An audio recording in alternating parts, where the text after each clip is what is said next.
Boys are going to bring the heat today. As the leader of the Booner Pack, I lead from the front. All right, boys. Lock in. It's our core foundation, man. Grit. I'm fired up. I'm fired the f*** up, boys. It's pumping right now. It's got my juice pumping, boys.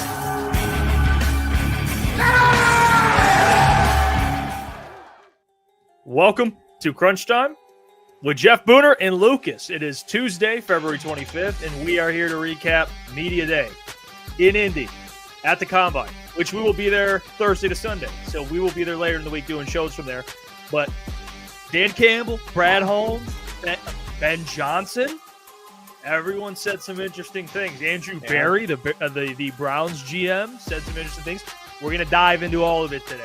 And then Klotzy's got his guy in the second hour. We'll get to that too. Now here's a guy. A lot of things being said today. A lot of things. Oh, boom. We should start doing. Hey, whoa! Someone set me up there. Someone muted me. I think it was Klotzy. No, sometimes I mess with him. I got set up there. That's fair. Yeah, it's all right. Hey, we have adversity, right? Sometimes adversity and accountability are both very accountability. That's on me. I did not touch that mute button. You know I didn't. Hey, we learned a lot about accountability today, didn't we, boys? How about that? No, Brad Holmes, Dan Campbell today, Ben Johnson, Aaron Glenn, everyone was out there. Brian Goons to Goons, or I hope I always mispronounce it. You're close enough, Boone. He talked. I mean, it was a good day today. There was a lot going on, a lot to keep up with. I'm pumped up. I have some things to talk.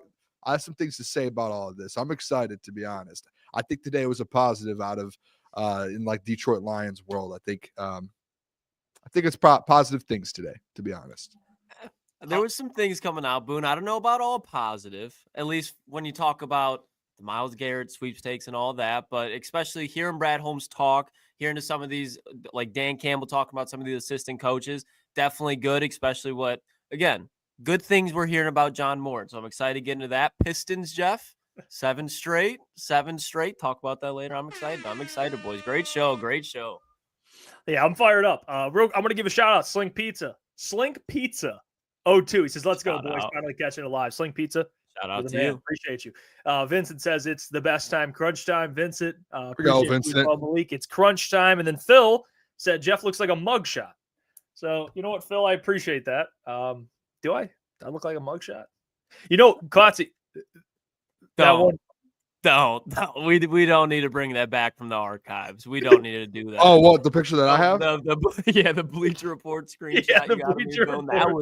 That was diabolical. Sure, I can bring it up. It's all right. No. All right. I'll start bringing picks up too, Boone. Yeah. No. I mean, I don't think I have that many out there. We don't need to get into that. So. All right, I got this. We'll get right into it. Ben Johnson, he said something very interesting, and I texted you guys when I heard it because it stood out to me when I was listening, and they asked Ben about Caleb. When a lot of Lions fans took it as a slight shot to Jared Goff, I'll ask you and I'll ask the chat what they make of it. Let's hear what Ben had to say today at his first ever media day at the Combine as a head coach.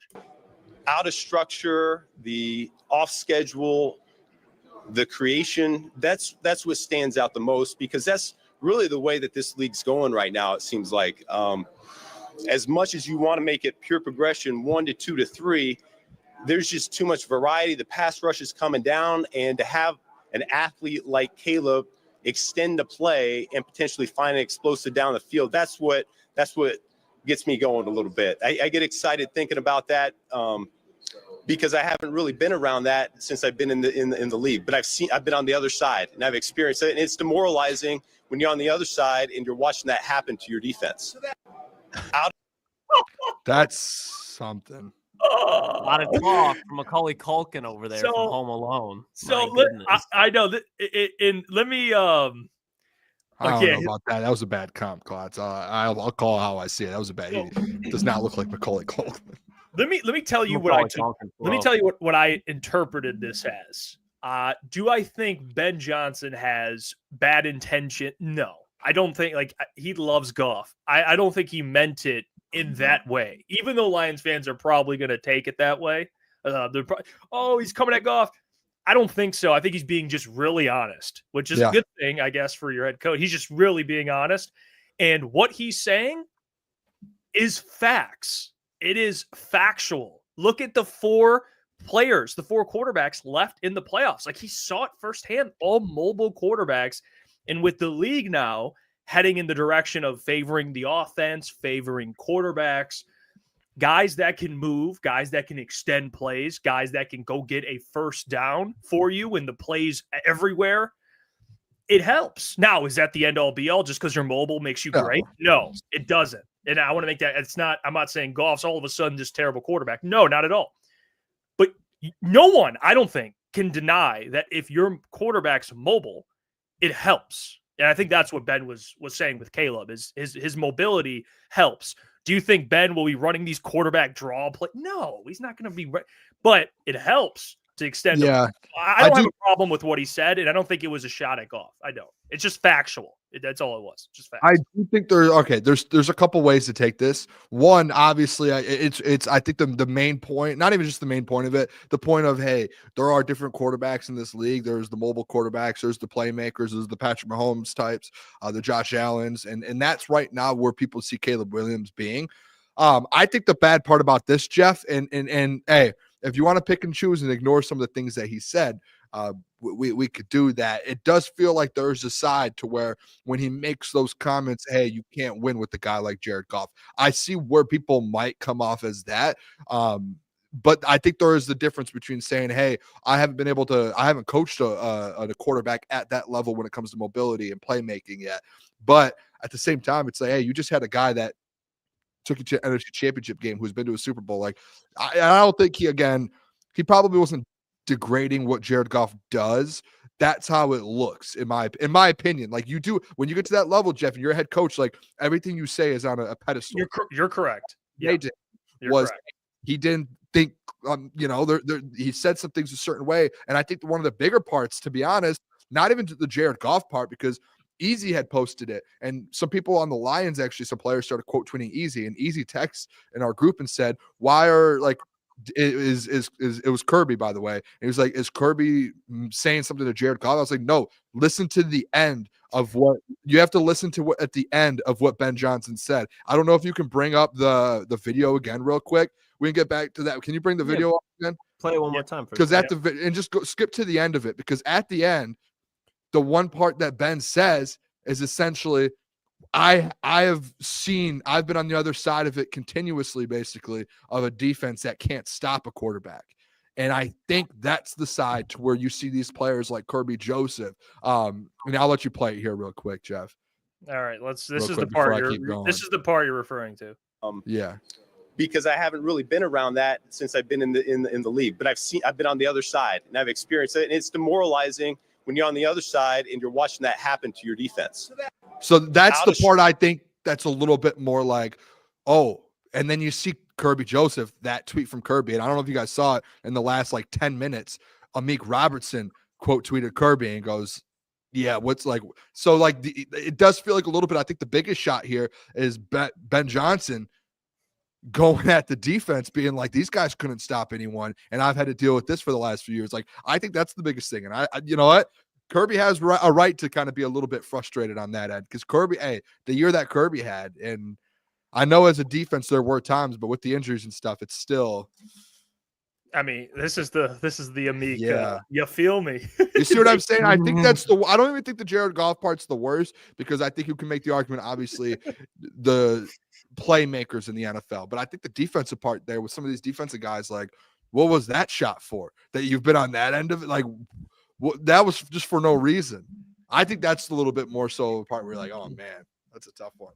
Yeah. I mean, as much as I agree with you guys, like, as much as I can't stand looking or listening to Ben Johnson anymore, if you think about going from Jared Goff, who is the prototypical in the pocket quarterback, which in my opinion, if you have a good offensive line, you'll be all right with that. If you have a shaky offensive line, that's a different question, different story, but you'd obviously love to have a playmaking quarterback. And if you're somebody who's a first-time head coach, offensive head coach, and you believe in Caleb Williams like Ben and Jeff Iafrate do so much, he's your dream at quarterback. And when you look at Jared Goff, like Jared Goff's a solid quarterback, but if you believe in Caleb Williams as much as Ben Johnson does, he's willing to start his career there, build around Caleb Williams in a bad franchise, bad organization that he's been watching.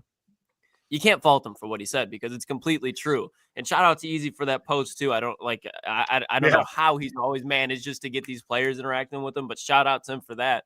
As far as the Kirby stuff, like that's just motivation for when they play Chicago in the division and inside the division. Lions hopefully can sweep the Bears again. I know it's going to be a little bit harder because Ben Johnson's over there, but Bears always play him tough. But that defense is going to be showing out against Ben Johnson next year. I can promise you. But promise you that. I think two things can be true. One of them being the defense is looking for some motivation. I think that's fair. I love that. As they should be. As they should be. Find everything petty. These guys are professional athletes. They're going to find the smallest things. That's how they've gotten to play at this level. It's just that's fine. I have no issue with that.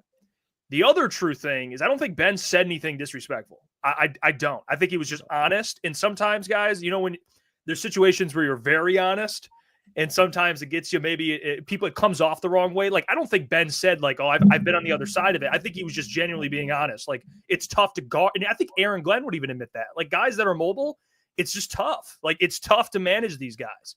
So I think Ben was just being honest about it. I don't think Ben was saying it like, oh, yeah, that defense was getting ripped by mobile quarterbacks. It's like a lot of defenses. To be fair, Jeff, whether he didn't mean it or not, he did say it. So when you again, this is what I'm talking about the intent. Yes. But again, like he said it, and as like for Kirby and Amik, and even like I'm sure Brian and all these guys in this Terrion, I would hope would see this and kind of take a little punch back at it. Like, this is going to end up being, and as much as people like the Bears suck, this is going to end up being one of the biggest rivalries, in my opinion, over the next few years in the NFL, especially if the Bears start to kind of get a little bit better. And if they do get an offensive line, like the Lions, Ben Johnson, Dan Campbell, you see this already coming out. Like, it's literally the NFL New Year just started, I think, within the last week, I'm guessing. And instantly you already have Ben Johnson versus Kirby Joseph and Amik Robertson. Like, that fast. It happened that quick. And it's because he went to the NFC North, and you knew this was going to happen. And now it's like the whole Lions fan base, they already kind of were against Ben Johnson. And then today it just kind of triggers another emotion. And people are like, I can't wait to beat this guy twice in a year. Just absolutely obliterate him. Like, that's the stuff you're seeing on Twitter. I don't know if you guys have been on Twitter since all this has came out. It's kind of wild. Let's get this. We had some comments, and then we'll get into the Andrew Berry stuff. Myles Garret, Brad Holmes, Dan Campbell. But people are talking right now. Mike says, no, he didn't hurt our feelings. Beating the Bears twice a year has us more excited than ever. Your QB pains his nails. Okay. Sick Argument says, LMAO, why those, quote, playmaking, end quote, quarterbacks don't get you better results than Goff. Prove it. It's not even true. You're making shit up. Klotzy, just correct me if I'm wrong. Did a playmaking quarterback just win the Super Bowl? Is that not? I would say, because I'm going to consider Mahomes a playmaking quarterback. Obviously, like there's Jalen Hurts. Argument says no. The only quarterbacks that have not been in the last 5-10 years is Matthew Stafford and Tom Brady. And you see the team that was created around Matthew Stafford, the amount of Hall of Famers on that team, completely differently built. Like, they went all in for 1 year, and it worked. Obviously, the Detroit Lions are not taking that approach. So to say that mobile quarterbacks are not dominating the league right now, I think is insane. Who cares about dominating the league? Josh Allen versus the Lions. Who won that game? Like Lamar Jackson last year when we played him. It was like every time we played one of those quarterbacks that were on that Josh Allen, Lamar Jackson, Patrick Mahomes, maybe besides Patrick last year, like, did we not struggle? Like, I think everyone could say, yeah, there was a bit of a struggle there for Jaden Daniels, literally, it's sick argument. Literally, Jaden Daniels in the playoffs. We're sitting at home because of a mobile quarterback and a playmaker. Like, that's like, what are we talking about? Yeah, here? It's just all guys. Like, people are going to run with what was said, but in my opinion, I think people are going to overreacting to it. I do. Easy shot to him for putting it out there. I think it's a little, I think nothing burger. But if the defense wants motivation, go ahead. That's fine. I love it for Kirby and those guys. Yeah, like, get fired up over it. I think but the fan base, it's like, oh, dude, relax. He's Ben Johnson. Like, come on. You think he comes off as a guy that would be like, taking shots at no, that's not him. He doesn't seem like that dude. I do love the Kirby stuff though. Like keep that. Oh, the up. meme was great. I love it. I hope Ben keeps accidentally saying stuff and it just fires the boys up even more. Like being in my 40s. They're digging in every interview. Like one of those figure out. Yeah, it's like one of those kids like in those movies like in high school where he's like trying to do everything right and just everything just keeps going wrong and he's like I don't know what to do. That's like Ben. But no, we're finished. What were we gonna say? It's like Ben what? No, I'm just saying that's like Ben right now. Like he just says something so innocently, like does not. Dude, I know. He's just intent. like Steve. It's just like he's an awkward. He's super intelligent dude. You know, computer science major. He's probably not. It's like what's his name, Mike McDaniels or Mike, whatever his name is. Like, he's not. Yeah.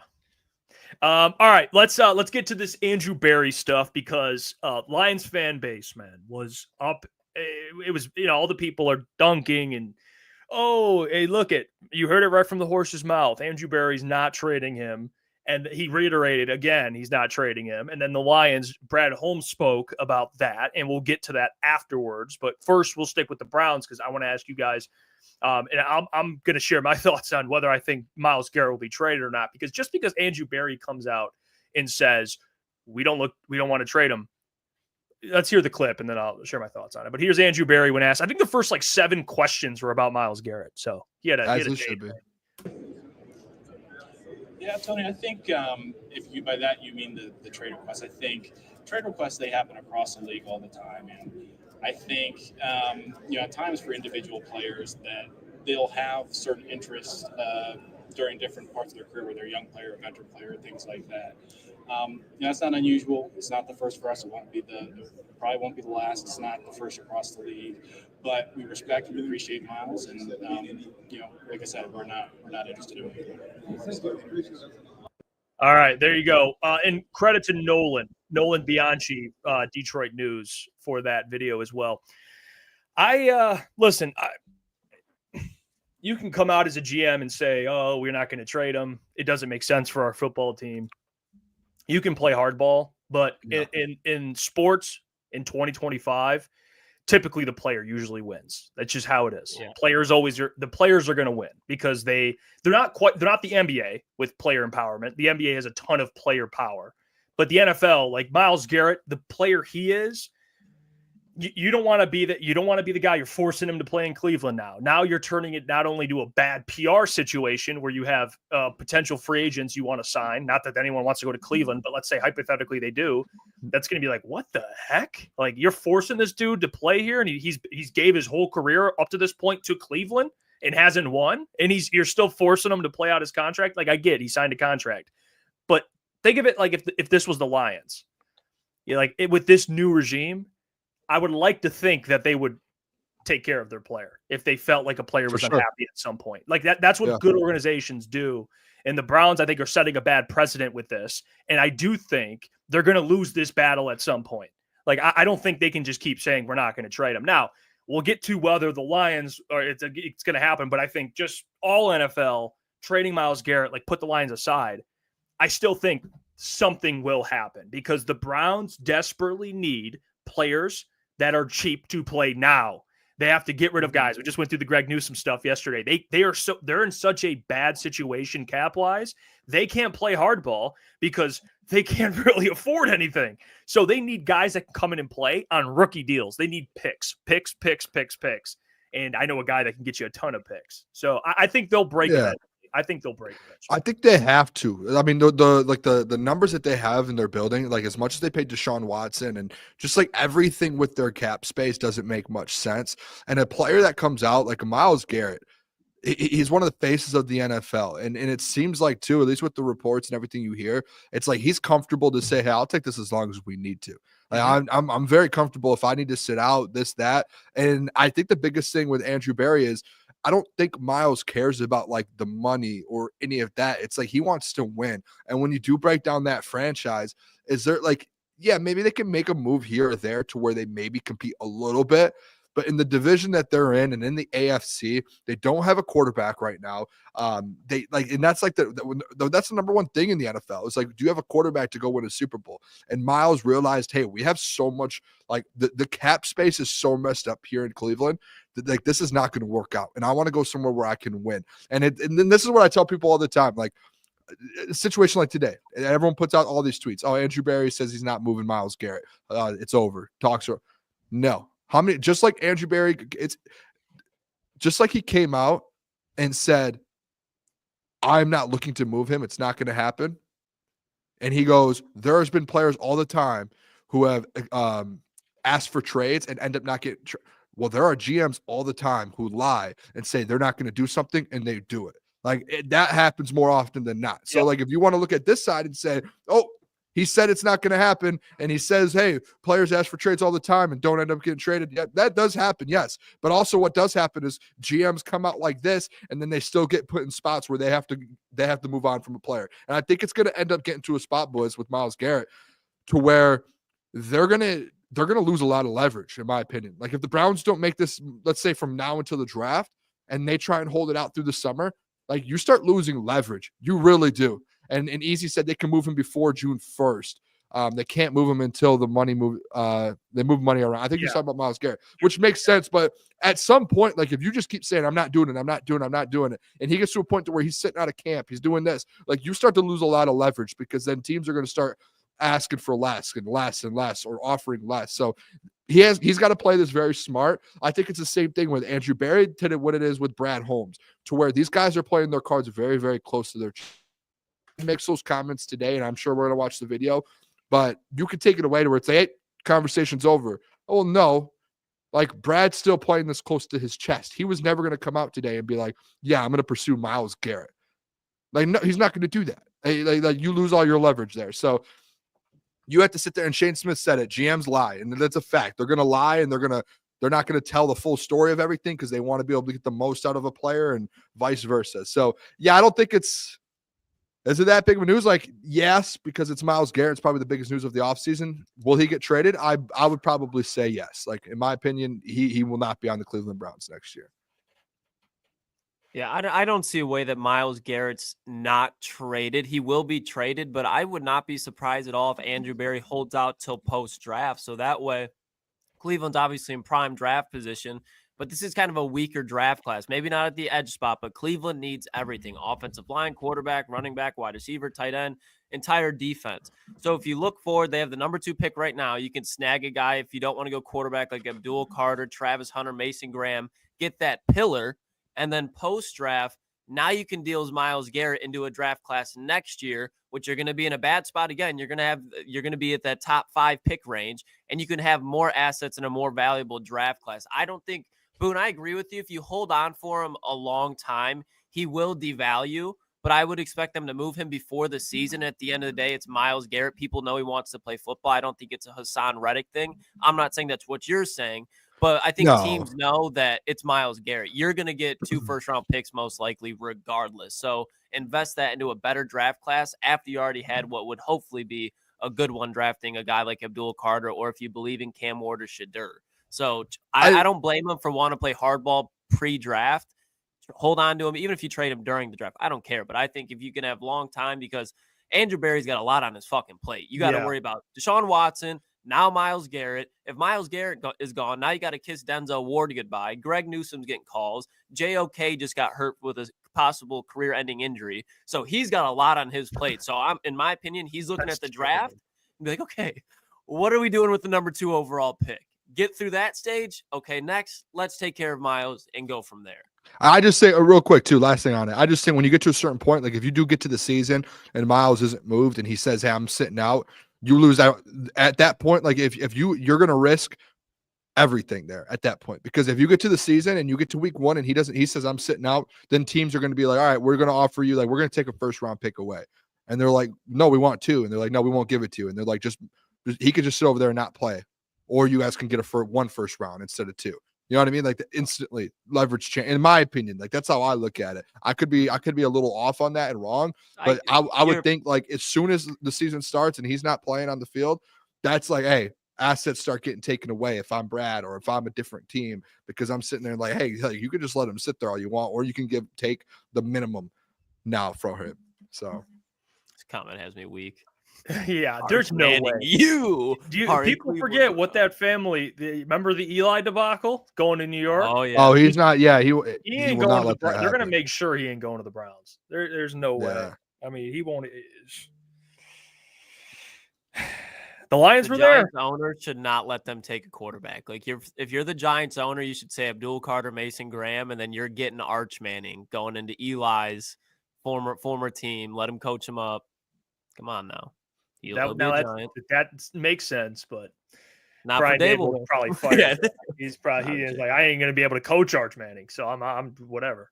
But yeah, I listen. I'll play the Brad Holmes thing, and then we'll get into our reaction to what he said. He went into a lot of things. We'll dive into it. He talked about acquiring another star edge. He talked about Aiden Hutchinson's extension, the draft class a little bit. Some of the new coaches. So let's play this clip. I believe it's from, I want to make sure, Richard Silva of the Detroit News. So credit to him for this clip. He was there in Indy. Let's take a listen to what Brad had to say here.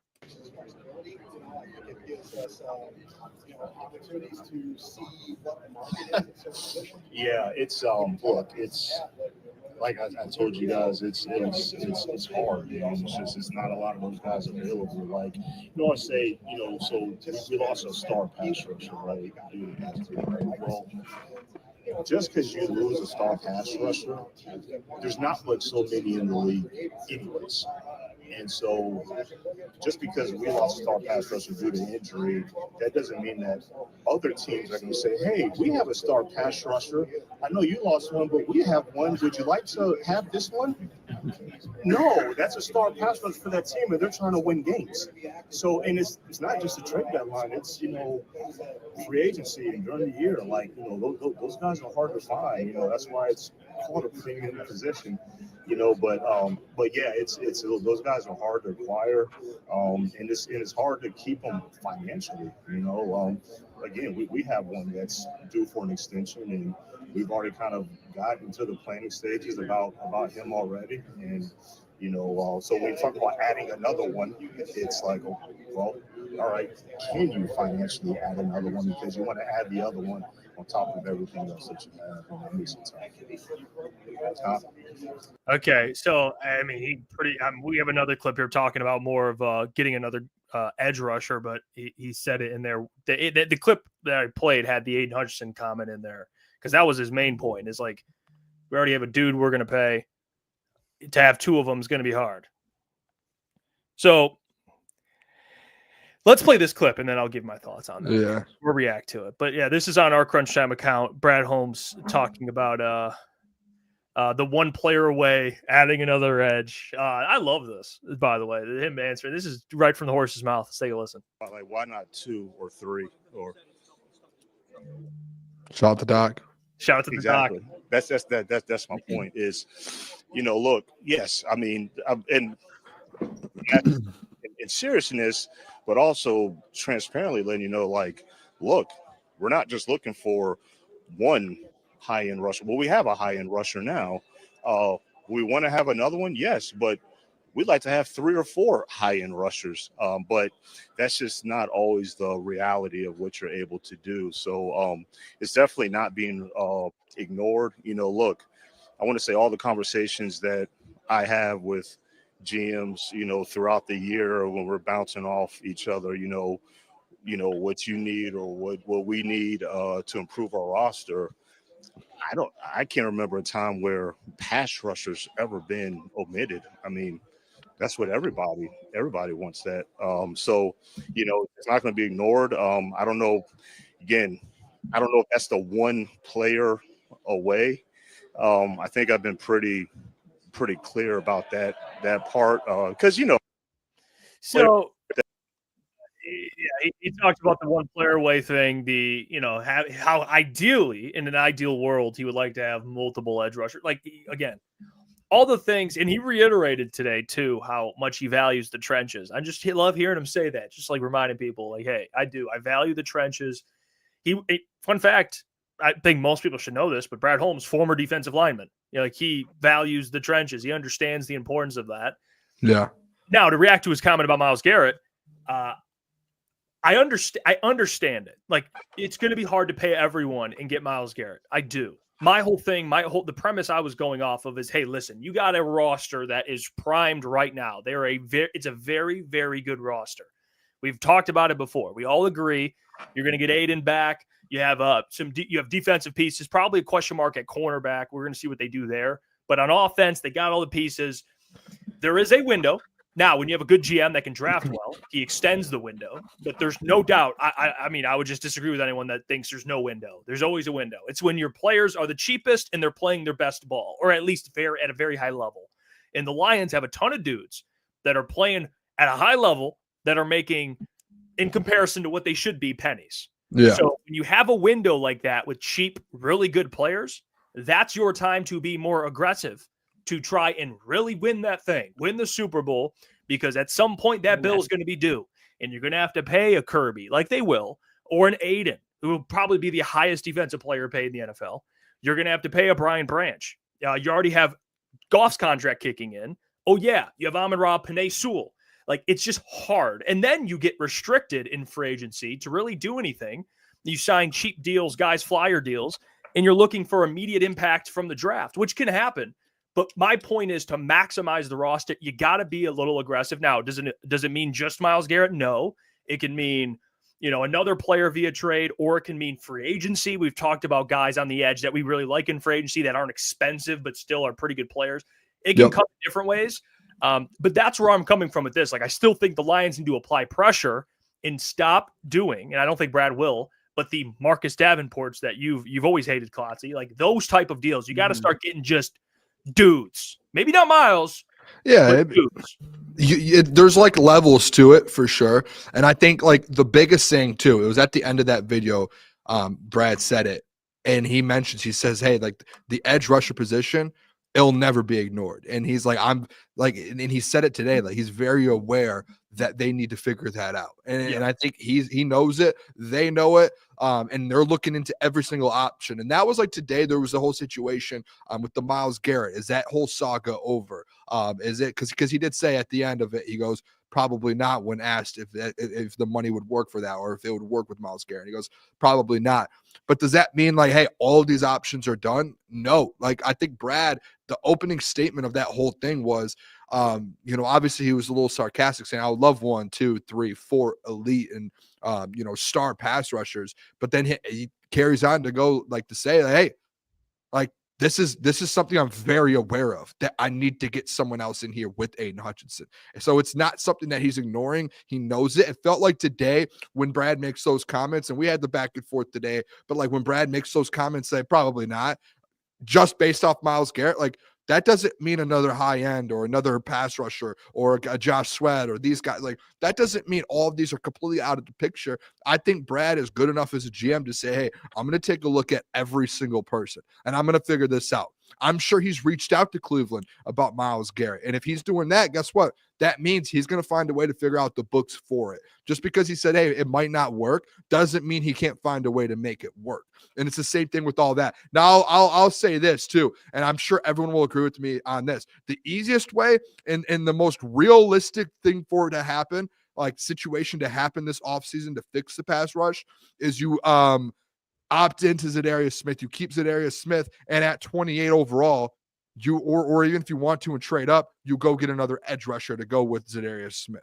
Like that is the most obvious and probably the easiest situation and way to go about this offseason in approaching on adding another edge rusher. Am I wrong? Like that's like number one to me. Now I think there's these dream scenarios and these one-offs of the Myles Garret, the Josh Sweats, the Khalil Max, like all these other players where you're like, hey, I'm sure Brad's doing his homework and he's going to try and figure those out and see if that makes sense. But again, there is all the money aspects to it. Jeff, I do agree with you to where if you're able to find a way to get that done this year, to add one of those elite guys across from Hutch, is it very unlikely? Highly unlikely? Yes, it is. Like, I think everyone knows that. But like all these people who are like, hey, it's done. Like, to our point, I think to what we all try and say here on this show, and you guys have your own opinions, but in my opinion, you still have to take a look. Because if he does get that done, that's a game changer. And if he can figure that out, that's a game changer. Those aren't just things where you just go, oh, that's a pipeline dream. Well, never happened. So you just think Brad just never going to look at pipeline dreams? No, like, consider it. Look at it. Does it make sense? If it doesn't, okay, we move on. But we're still going to look at it. And I think that's kind of the sense of Brad. I'm not going to say I'm all the way out on the I'll say I'm not all the way out on the Myles Garret stuff. Like, I think Brad's keeping his cards very close to him. And I think whether it's the Myles Garret stuff or some of these really high-end free agents that he might have an opportunity to get, then that's where I think it's like, okay, he's still working. Now, again, I'm going to reiterate this. The obvious and easiest choice is drafting an edge rusher. That's why we've been talking about it for the last 2 weeks. And all of our mock drafts have edge rushers in the first 2 rounds, but most likely. Is because we know that's probably the easiest way out. That sounds bad, doesn't it? That's the easiest way and the best way to go about it. But there are these pipe dreams of trying to find different ways to do it that aren't as realistic. That's where I think people have to understand a little bit. And I share a lot of the same things you were saying, Boone. My thing is, when you talk about Brad Holmes saying it's hard to get, I can understand with the Myles Garret because there's only so many Myles Garretts in the world. If you're any GM, you're very unlikely to give up that player. I still think there's some chance with Myles Garret, but very unlikely. The part that frustrates me when Brad says that, because he is doubling down a lot through that, he understands how important edge rushers is okay, now we're in free agency. Who have you really acquired at the edge rushing position through your tenure here? The notable one last year, like if we just take a look at last year, this is why it bothers me a little bit when he says this. Last year, the Lions are coming off an NFC Championship game. Defense was an issue. Aiden Hutchinson was healthy, but you could still see you needed another presence on the other side of it. In your division, this is where I say these things are not hard to do. The Minnesota Vikings acquired Andrew Van Ginkel and Jonathan Greenard. Both of those guys had 10 sacks. Alex Van Ginkel was a Defensive Player of the Year candidate, and Alex Van Ginkel really didn't even get paid a bag. You watched Danielle Hunter go from the Vikings to the Texans. Again, I'm not going to be too mad at that because that's a lot of money. We know that Brad showed interest, but then even guys like you look at Leonard Floyd had 8.5 sacks for the San Francisco 49ers. I'm not saying that Leonard Floyd would be the answer, but you could have damn sure signed Leonard Floyd and Marcus Davenport, and you still could have acquired Zadarius Smith at the trade deadline. So his just lack of inability is what concerns me because you look at how aggressive he's truly been in free agency at the edge rushing spot.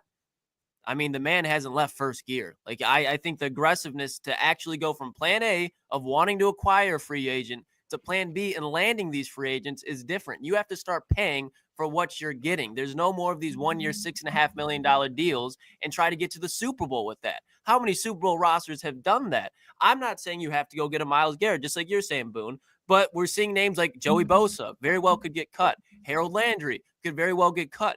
Go get a legitimate option to start off that rotation. If you don't do that and you're just going to try to get a bargain, well, you're going to try to get a bargain and it's not going to turn out to production because how many of these bargains in free agency have truly panned out to be exactly what you wanted? I would say the closest one is probably Carlton Davis, but look what happened. Hurt. And it was a bargain. He's a good player, but when you need him most, hurt.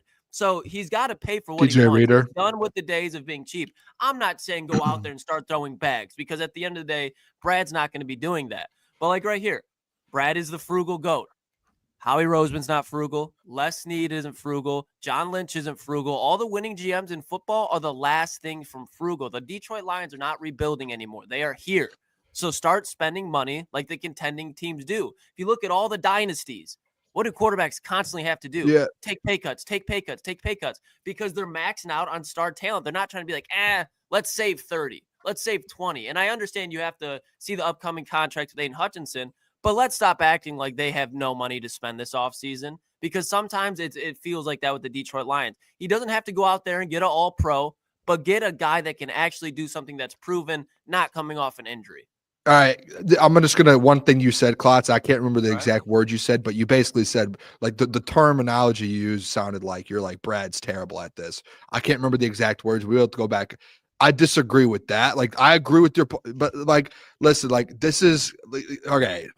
This is like turning into like a Brad Holmes, like, pitchfork type of thing. Like, that's not what this is. Like, No. I don't want, That's what that sounded like a little bit. There was a word used in there. Specifically at the defensive end. Okay, at that point. Okay, at that point, because you started naming guys like, well, like that. This is where like the point has to be reiterated a little bit more, and because like you say all these, and then you go, the only good one is Carlton Davis. Well, no, like he's brought in DJ Reader, Alex Anzalone. Like there has been pieces he's brought in. David Montgomery, Kevin Zeitler. Like Brad has done unbelievable building this team. Like Klotz, I know that the rant, I love it, but like it has to be known. Brad's done a great job. I think this year, like going into this last year was the first year that they're competing for a Super Bowl. So like he gets a little bit of slack from me because you see some of these teams like Howie Roseman, who has been in that building for how long? How long? Jeff, I see you shaking your head. Can you name that? How long? 15 plus years. No, yes. Howie Roseman. Howie Roseman. How long has the 49ers GM been there? How long has the Chiefs GM been there like since like John Lynch, like 2018. And they've helped build it, right? And they've been in those spots. This last year was the first year where the Lions really, now you can make the argument they were that one edge rusher away. They were this one piece away. Were they really? I don't know. Like this last year, Jeff, I know you went on the rant with Brad and all that, but like they had a million injuries on defense. Whether they would have made a move at the trade, like they made a move at the trade deadline. Like, yes, I get it. You look back in hindsight, you look, oh, well, if they would have added more depth in the defensive line, those injuries wouldn't have really mattered. Like, no, it probably would have caught up to you. It would have caught up to you. And I think this, again, I'm going to reiterate this a million times this offseason. This is the offseason where Brad, we saw what he did last year. He knows. Like, he knows. You need to go figure out a way to go get edges. Like, and at the same time, there's no excuses. Like, yes, there's money to be spent based off of the contracts that are due. But you still have to find a way, just like Howie Roseman and all these GMs do, to balance it out and say we can still pay our guys, but we can still bring guys in to help win football games. And that's where the balance has to be. And I think this is like this offseason is the biggest for Brad Holmes to be like, hey, I can do this as well. Like I can build a team, but 2, I can sustain the success, and 3, I can go win a Super Bowl and kind of build up that roster in the depth.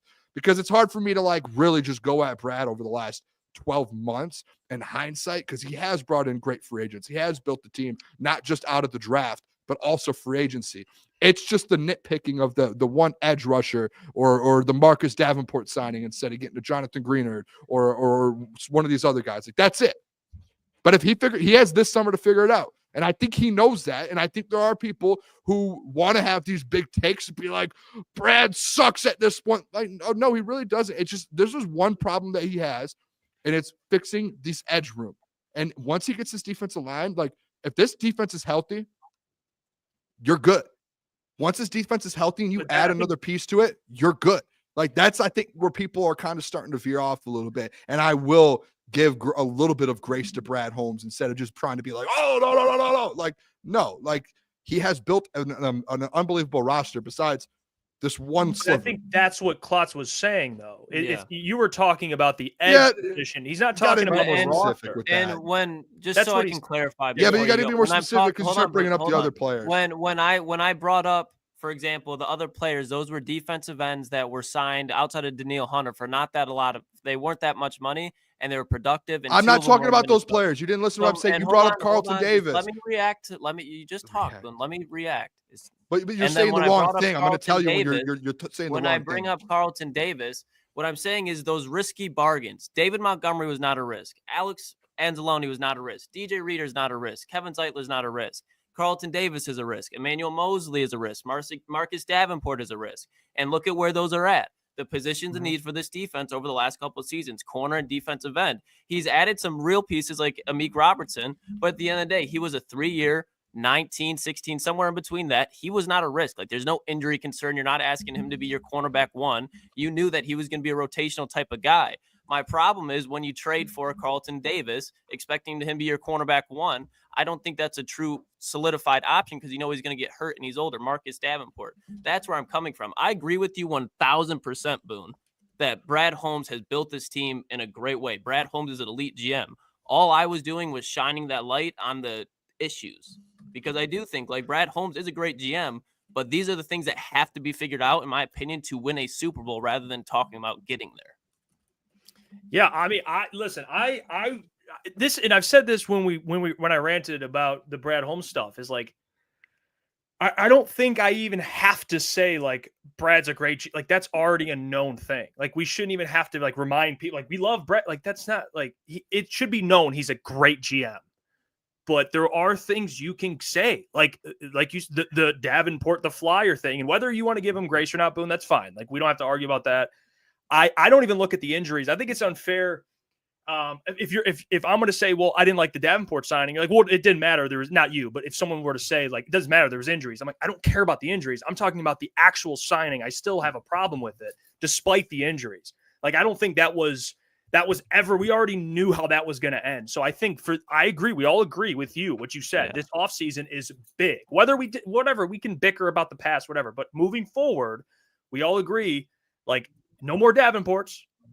No more, Flyers. Emmanuel Mosley. Yeah, I think it's just more so like, again, it's the position the guy's a group. Great GM. It's the position group. Like it's the man's hit. Like let's say there's 10 position groups. He's hit and built at 8 out of the 10 position groups. And there's 2 that are sitting there. It's like, all right, you need to figure that out.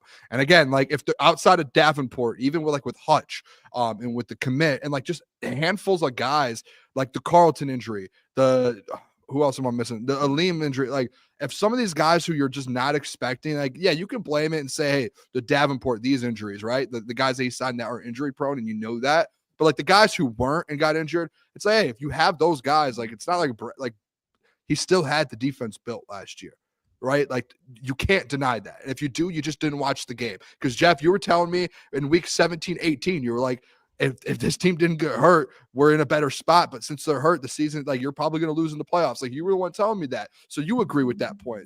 To me, it's like if you bring those guys back and you eliminate, like, that's where I think it gets overlooked a little bit, to where, because we put so much pressure on like the Davenport signing, the Emmanuel Mosley signing, like those specific signings, to where you look at more so like, hey, he brought a Meekin, he had a Lee McNeil, he brought, like, we forget DJ Reader gets signed. He trades for Carlton Davis. Like, he makes moves for guys that are going to contribute that really weren't injury prone guys. Like, he made the right moves.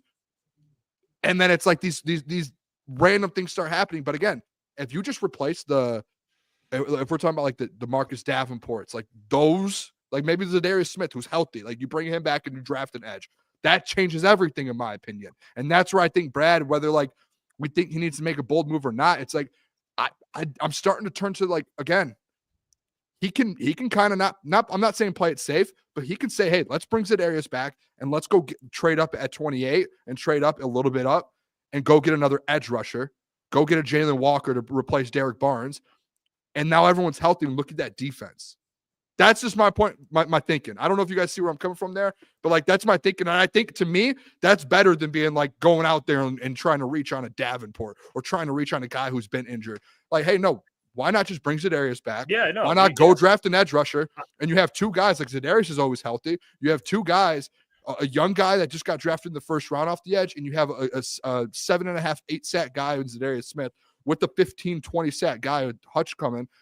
And you're like, okay, this is already better than last year because you have 2 edge rushers who you know are going to be healthy over a Davenport. Like, that's already enough. I just think it might be a little bit simpler than we are putting it throughout this whole offseason. I'm realizing this over the last 2 hours. I mean, but corner, I'm curious what he does there. That one is too, yeah. And again, that could be as simple as the Carlton's re-signing. Well, that's the thing Brad brought up, is you can't afford to keep everyone. And he did talk about that a lot. I mean, it's going to be, you're going to have to, unfortunately, let guys walk. And it's not because there's a lack of interest or they're not good players or they're not players that they want to resign, but it's just the reality. Like, you can't keep, I mean, Brian and Kirby are going to get paid top dollar. You're already paying Panay and Amon-Ra top dollar, Jared top dollar. You're going to pay Hutch top Aleem. Aleem's already getting top dollar. Yeah. So, like, at some point, man, you just got to be like, hey, can I ask you guys a question? Now, yeah, go on. I just really want to see if you guys are like, if you guys would be okay with that, because we do keep talking about the Myles Garret all in. Are you guys okay if that happens? Like, if Zadarius gets out, like you bring him back. Yeah, that's why we're saying we're all on the same page, Boone. That's why we start off with saying, like, Myles Garret, like, it'd be so nice, but the likelihood of it happening, it's like it's not very likely. So what do you do next? And what you don't do is what we're saying is what Brad has been doing at the defensive end spot. Just change that approach. I just want to make sure, because if Brad does do that, and I know it's not like the sexy thing to do, but it's like, okay, like you have a very stable edge rusher in Za'Darius across from Hutch, which he has never had a guy as good as Za'Darius at the end of the day. And then you draft an absolute dog. Go get me Jalen Walker, huh, boys? Get me Mike Green. I want a true edge. Like I want, but literally. Yeah, I get what you're saying. Go get you a guy in the draft. Yeah, Whoever and it's that like may now be. him and Za'Darius are rotating, and if one of them get hurt, you still have the other one, and it's You just sign another guy just to make sure you go Yeah. foolproof. Like sign a backup for Hutch that's solid, a veteran player, and then go get 2 guys on the other side of Hutch, like 3 defensive ends that are solid at the bare minimum. Should be. I brought think a in, lot in of my people opinion. thought, and me too. I remember when I first started going back and forth with you guys on this like a month ago, to where it was like you guys only wanted Myles Garret, and I think some people look at it when we have the conversation about Myles, where people are like, it's Myles Garret or bust. And as you start thinking about it more, it's like, yeah, you really don't need that. Like, you don't. I mean, It would help. I wouldn't I say think it's like obvious. or bust, but I definitely want Myles Garret. I mean, I think it would, but I'm with you. Like, yeah, there's other ways. Like, do I think you can still win I'm trying to you want the best chance at winning a Super Bowl. That is literally it. 100%. You just want the best chance. I don't care. Like, I'm not worried about 2-3 Super Bowls when they haven't won. They haven't even made one. Like, I just want to get one. And then we can worry about 2 or 3. Like, that's all I'm worried about, man. And we'll see what Brad does. I mean, again, like he talked about the potentially losing players. I thought of it in 2 ways. 1, players that they've drafted, and 2, players that are free agents that they can't bring back. So I looked at it from like, I'll tell you where my mind's at. So when I hear that, I'm thinking, could it be a Brian Branch, Jamison Williams? Or could it be a Carlton Davis where you can't afford to bring him back? Like, that's where my head goes with that. Like, what does he mean by it? If I was Brad, which I'm not clearly making millions of dollars running a multi-billion-dollar operation, what I think the Lions should do, if there's got to be one player to be sacrificed at some point that they're not going to be able to bring back. Because you think about it, Kirby's getting paid, Panay, Amon-Ra, Jared, Aleem. They're going to give Aiden top dollar. They're going to pay, I think they have to pay Brian Branch. Yeah. If you don't pay Brian Branch, I was thinking that's crazy. Am I crazy to think the odd one out? And I know what you're going to say. People are going to hate it. And I get people are going to immediately assume that we hate this player, or no, it has nothing to do with like or love. It's just reality. And it's the unfortunate part of a business. Jamison Williams. Like, I don't know how you throw another 20 his way. I think I might be in the wrong spot, because we had this conversation a couple weeks ago, and I was like on the get JMO his contract. And like, can I just name or just read a couple quotes? These aren't like exact quotes, but kind of what Brad said today. And this makes me think it's like, so he said you have to make decisions on other players contractually that you might not be able to keep, that you want to keep. And you just can't have everybody. And then he kind of went in and dude, he broke it down very well, thinking about like the first round picks. And typically, if you're picking in the first round, that means you're getting guys that you think after that 4th, 5th year option that you're going to want to pay. And he broke it down like his first year, he had a first round pick. The next 2 years, he had 2 first round picks. So he had 5 total first rounders. And then he talked about how in the second round in 2023, he had Brian Branch in the second round and Laporta. So he had 2 more guys that are graded in the first round. And he like broke it, like the way his mind thinks is unbelievable. He's like, we basically have 7 first round graded guys, and those are 7 guys. And we're not even talking about the Kirby Josephs and the Amon-Ra's of the world yet. Like, that's 9 guys right there where you're like, that's potentially all max contract extension guys. Like majority, like probably 7 or 8 of the 9 of those guys are going to get the highest contracts at their position group. And it's like, that's impossible. You can't do it. As much as we're all like, we love all these guys and want to keep them, you have to be able to pay other guys. That's not even talking about those 8 or 9 guys. That's not even bringing up Jared Goff, your quarterback's contract too. So it's like, there are going to be odd guys out. And I think that's Jeff. I don't even think it's the free agents. Put all the free agents, the Carltons, and all them to the side. I think like in the next 2 or 3 years, you're looking at these first round picks, the Kirby, the Amon-Ra, those guys, and you're sitting there and you're going, there's just not enough cap space around for 8 or 9 guys to get max deals. It's not realistic. So there are going to be odd guys out, and Brad's going to have to, again, this is where I think the last 2 years, and it's going to sound like I'm going on Brad after I just defended the man, but like the last year, like you look at last year and the year before, the second half of the draft, when Brad is kind of drafting for development instead of just continuing to find these starters, right? Like that's where I think he has to flip the switch back to be like, hey, we need to get some guys in the first, second, third round that we know are starters, because we have to replace some of these guys with dudes. Like we can't have, no offense, Jeff, we can't draft the Giovanni Manus. We can't draft the Sione Vakis, the Hendon Hookers. Like we can't afford that because we have to keep this roster. We have to draft starter level guys consistently. And he can do it. I think last year his mindset was more so like development. I think it switched off of that a little bit. The question that I think Brad Holmes has to ask himself when it comes to the decisions between, we'll stay with like the free agents that will be coming up on the team on rookie deals. Who is harder to replace? And Jeff, we talked about it earlier. We think that conversation comes down between Brian Branch and Jamison Williams. And with Jamison Williams, he's a guy that's coming off a 1,000-yard season, has all the likelihood of doing it again. And when you look at that, Jamison Williams is going to view himself as a wide receiver 1. And a lot of people around the NFL are going to view Jamison Williams as a wide receiver 2. That could be a wide receiver 1 in another situation. I think it could be a similar situation what we see Jamar Chase and T. Higgins. And when you look around the draft, I think when you have an all-pro type of safety and a Pro Bowl wide receiver, which one is harder to replace? I think the all-pro type of safety, because Brian Branch will be an all-pro. There's no doubt about it within my mind.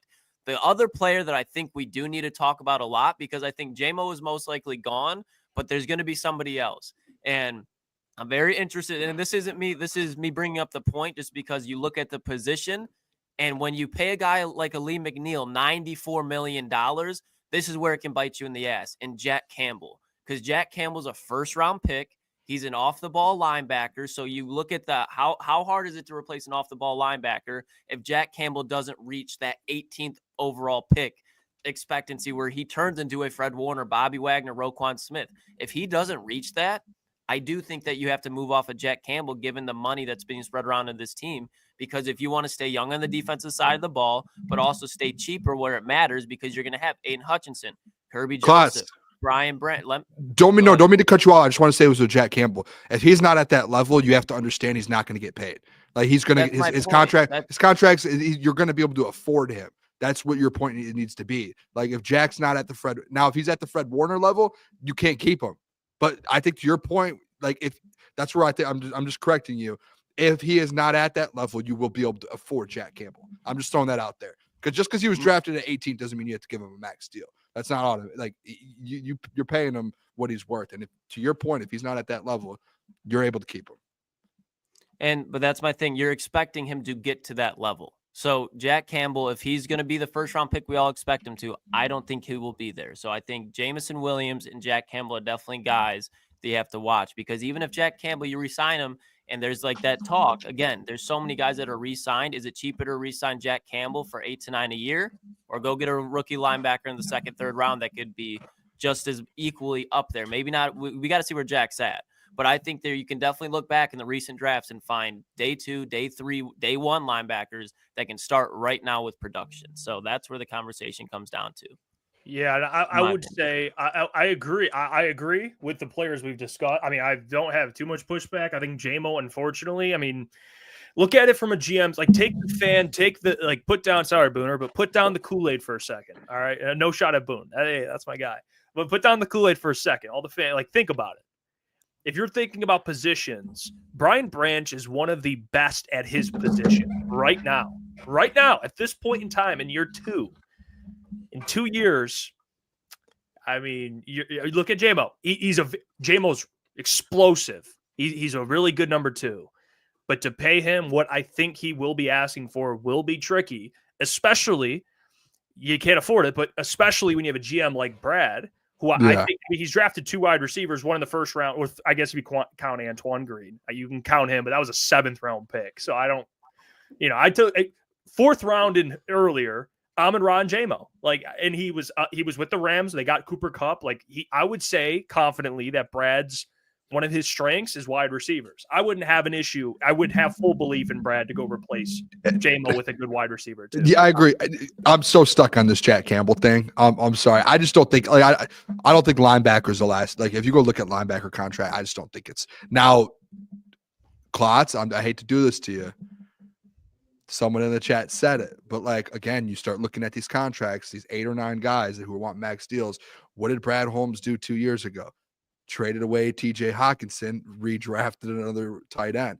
Same situation with Sam Laporta, where you go, do you want to bring Jahmyr Gibbs, Amon-Ra, Penei Sewell, this guy, that guy?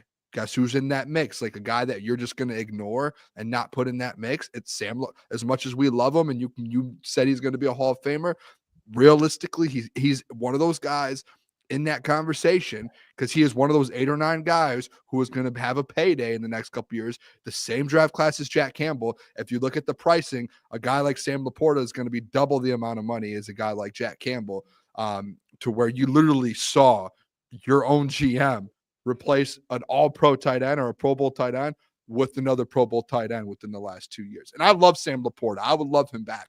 I'm just saying, it's the same thing with J-Mo. It's the same thing with Laporta. It's the same thing with each one of these guys, to where you start looking at it. And it's, to Brad's point, it's he's going to have to start making these moves in the next 2 or 3 years, because these contracts are coming up. And you don't want to just move on from the contract and hope you can bring a guy in that's going to get to that level. You want to be able to know you're a little confident. Now, he did do it with TJ Hawkinson. He said, we're getting rid of TJ. And then the next year he drafted Sam, and he filled in instantly. So I think all these conversations are to be had. I don't think it's just certain guys. I think everyone's going to, they all can't stay. And that's going to get very interesting very quick.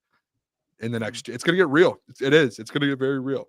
I mean, to the linebacker point, if let's say Jack, what do you project him to be? If you were to talk about him amongst linebackers in the NFL, where would you feel comfortable? Just a top, top 5, top 10, top 15. Say top 15. Top 15. For being honest, what is Anzo getting right now? Anzo's $6 million.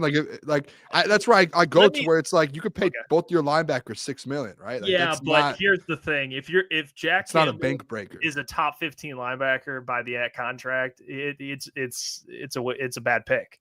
It just is. Okay. But what you're doing right now, Jeff, is you're doing a completely different argument. Who cares if it's a bad pick? We're not talking about that. We're talking about contracts right now. But I'm saying you're grading Brad Holmes' pick. Who cares? We're talking about contract. If he's I'm talking about the contract. I'm saying I expect him, because he's drafted the first round. I think he'll be good. But your question was, what are you saying? Top 15, right? Let's just say top 15. We're talking about he should be top. And his contract is affordable. That's the point of this. So I get what you're saying, but that's a whole different. That is a whole different argument. Related, because I'm saying Jack was a first round pick. We expect him to be very good, right? You said top 15. I think fans should expect top 10, top 8. Okay, that's fine. So that's fine. I'm not saying we're not projection, arguing if it's a good pick or not. We're arguing contracts. Right you didn't now. I'm getting there. If he's top 8, you got to look at top 8 money. You got to look at top 8 money. You can't say top 15, look at top 15 money. No, that's not, we're expecting. All right. If he's top 8, then we're looking at, let's say, I'm looking at the six highest paid, 5th highest paid, 7 million, 7. To me, linebacker is just not one of those positions that are going to break your bank. It's more so these skill positions and these. We're just edge rushers about what it would look like. Aziz is making 11.5. Do you think he'll be better than Aziz Al-Shaair? Again, we have to wait for that to see. But I'm just throwing that out there. If he's better than Aziz, probably 13. I would say 12. Whatever. It's projection. That's why I was bringing it up. Yeah. But who knows? Maybe he is just Anzalone and he's a middle of the pack guy, and you don't have to pay him anything. And then you don't have to. Again, that gets down to a point to where you don't have to worry about moving on from him. You could say, hey, let's just sign this deal and move on. And you that's not a guy that helps you out though, as much as you need him. You would even agree with this. You want him to be great. It would be. Yes, I do. Again, that's not the. No, I get it. It's the like conversation to be had at the point. Because right now, say his extension's next year, which I think it is, after the end of next year, he's eligible. Then at that point, you're sitting there and you're like, yeah, you want to extend him right away, unless he has like an all-pro year this year. And if he doesn't have an all-pro year this year, you're like, let's get this extension done. Yeah, Wilson says Aziz isn't a middle linebacker. Then use Patrick Queen. Patrick's at 13.5. There you go. You go with that one. Whatever. But that's all estimate. Let's get these other contracts, man. These things are expensive. It's going to get interesting. Shout out Brad. Let's get to Dan. He talked about your boy John Morton, Lucas. Gave him, and Sean Payton. Very bright offensive mind, Sean Payton. Talked about the Mo Show. Yeah. Yeah, he did. I want to play the Sean Payton clip too, real quick, and then we'll get to Dan. Let me just, because it's all on Morton. But here's Sean Payton on Johnny Mo Show. Look at this. Hold on. Let's hear what he had to say. Well, he's super passionate. We're talking about Johnny Morton now. Super passionate. And he works his tail off. He's great with film study and ideas. He's one of those guys that'll bring you red zone, third down, like a lot of information. We were together in New Orleans several times, and then, it's a chance, where he's going to be calling the plays. And so I was just with Dan Campbell a few minutes ago, maybe an hour ago, and we were talking about him, and he'll do a great job. Well, he's super passionate. Yeah, the passion. Him and Dan were chopping it Information up. he brought. Hey, did you hear? He walked up to Dan. They were talking. Dan said, Sean Payton looked at me and said, "You got a stud." Dan's like, "I know." Winked at him. One of the brightest offensive minds in football. That is credit. That is credit to Colton Pouncey from The Athletic for that one. Shout out. We always show love, right? We always show love to everyone in this business. Yeah. All right, let's get to the next one. This is Dan Campbell talking about Johnny Morton, and this is actually Booner clipped this. Detroit Lions YouTube. Yeah, Detroit Lions YouTube. Credit Booner. No, I'm just kidding. All right, thank you very much. Yeah, let's hear from MCDC here. Let's check it out. Yeah. Oh, there again, he was one of the pivotal helping us put this together. This offense originally for golf, with golf, and so that was big. But then also, man, there were so many things that during the game plan, man, weeks of game plan, the ideas that he had in the pass game, going into weeks, getting ready for the opponents. Was big for us. A lot of things we use, man. He's a guy who he does not lack ideas ever. And so he's very creative in that regard. He's a grinder, man. He's an unbelievable hard worker. Day of the game, same thing, man. He's going into, you're talking about 4 hours before the game, 5 hours. He's going through all tendencies, ideas. He's just trying to give, all right, Ben may need these thoughts, and so he's got, hey, I think this is what he's going to do. I'd do this. I think this is – so he was ready, man. He constantly always had thoughts on what I would call, what I would do, kind of one step ahead. And so that's a lot of it. Yeah, Johnny Morton. I'll tell you what. You know what they say about him, Klotzy? The film junkie. Yeah, and the thing is with John Here Morton, it goes. and I will say this, boys. I am not denying that John Morton is not a smart football mind. That is not what I'm saying. The man has been around the NFL, been around some great coaches. Where my criticism and I shouldn't say criticism. Concern. Where my what was the word that I used? Optimistic.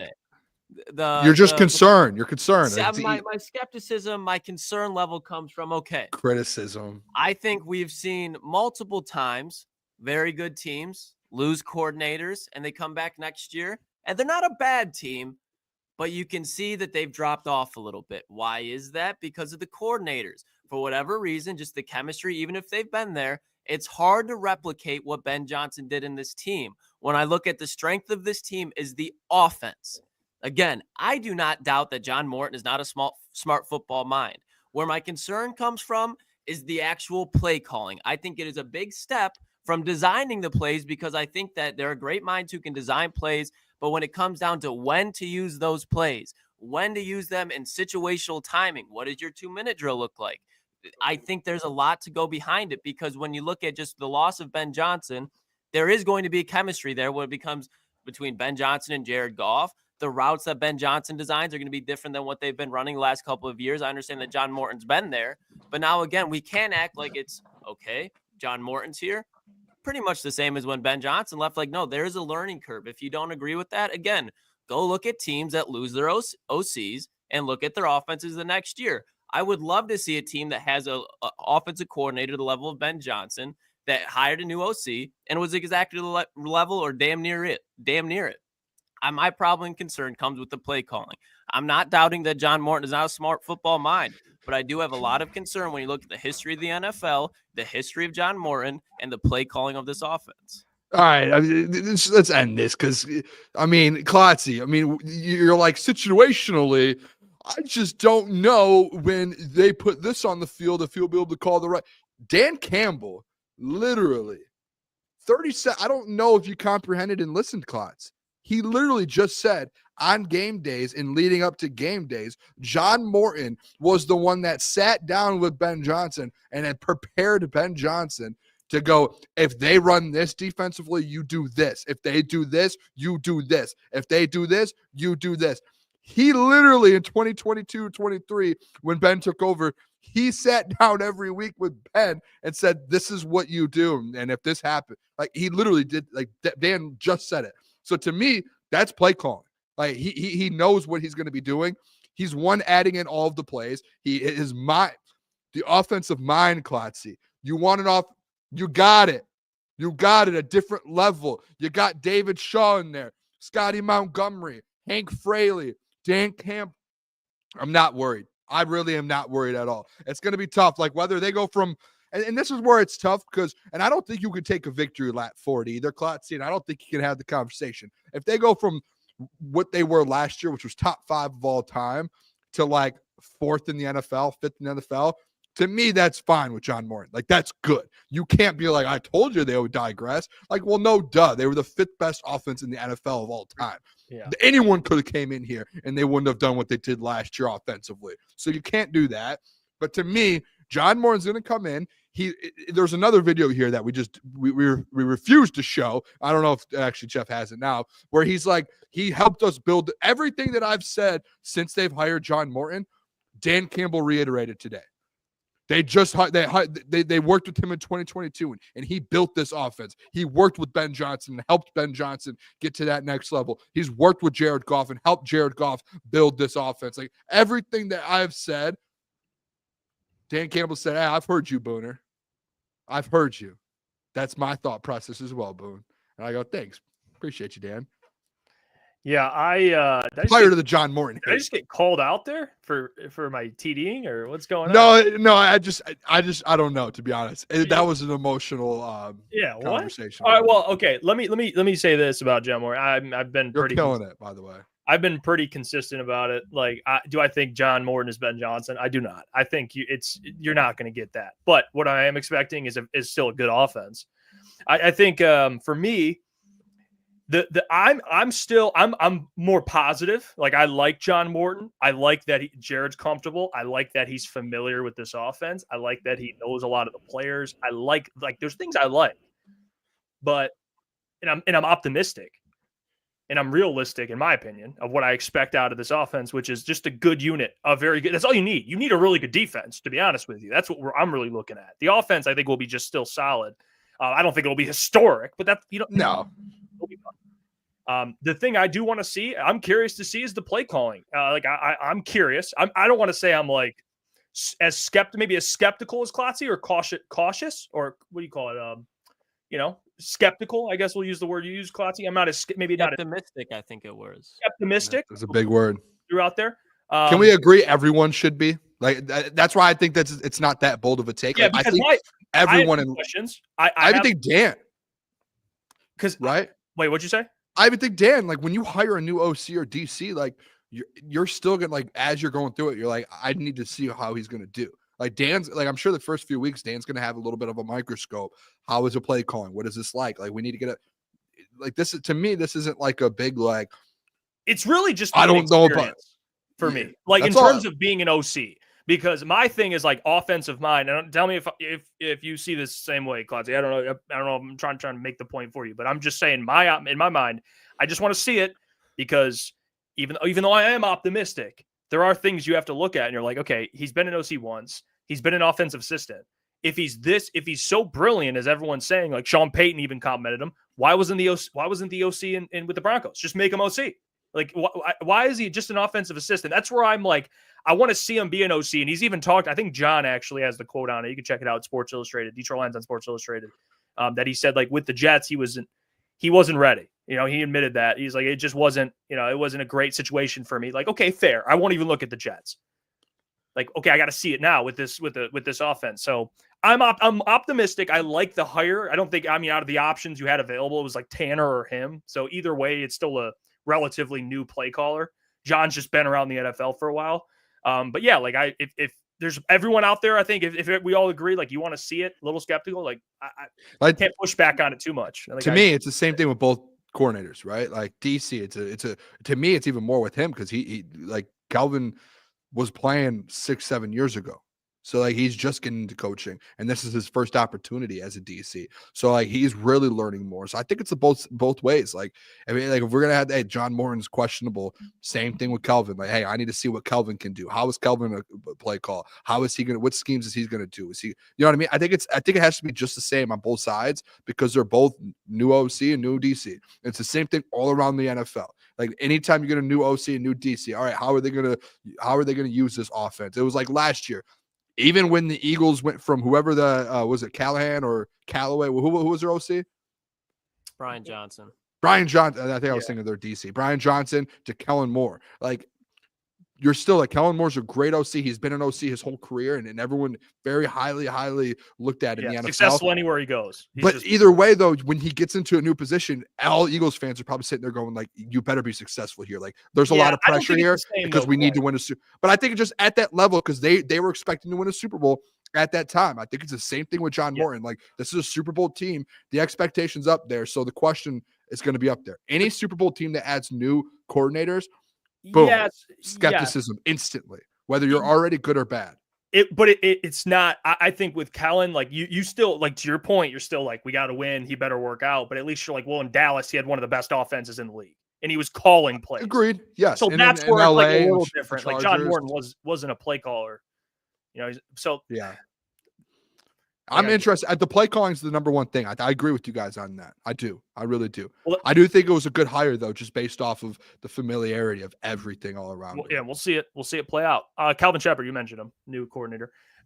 Here's Dan on the kind of the new philosophy. Now with a little different. He talked about it in the presser too. But AG, a DB, Kelvin, linebacker.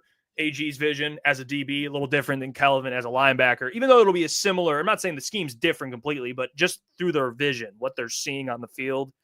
Kelvin playing linebacker, a little different than DB, but let's hear from Dan. Both, man. He's that front seven, and then, the back end doesn't mean it comes last. It's just, I think there's a little bit more thought up front and inside than there is back there. And that's where Deshae and them are going to be great for him and help him out.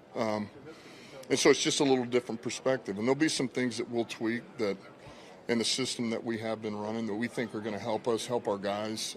There's already been a couple of things that have come up. And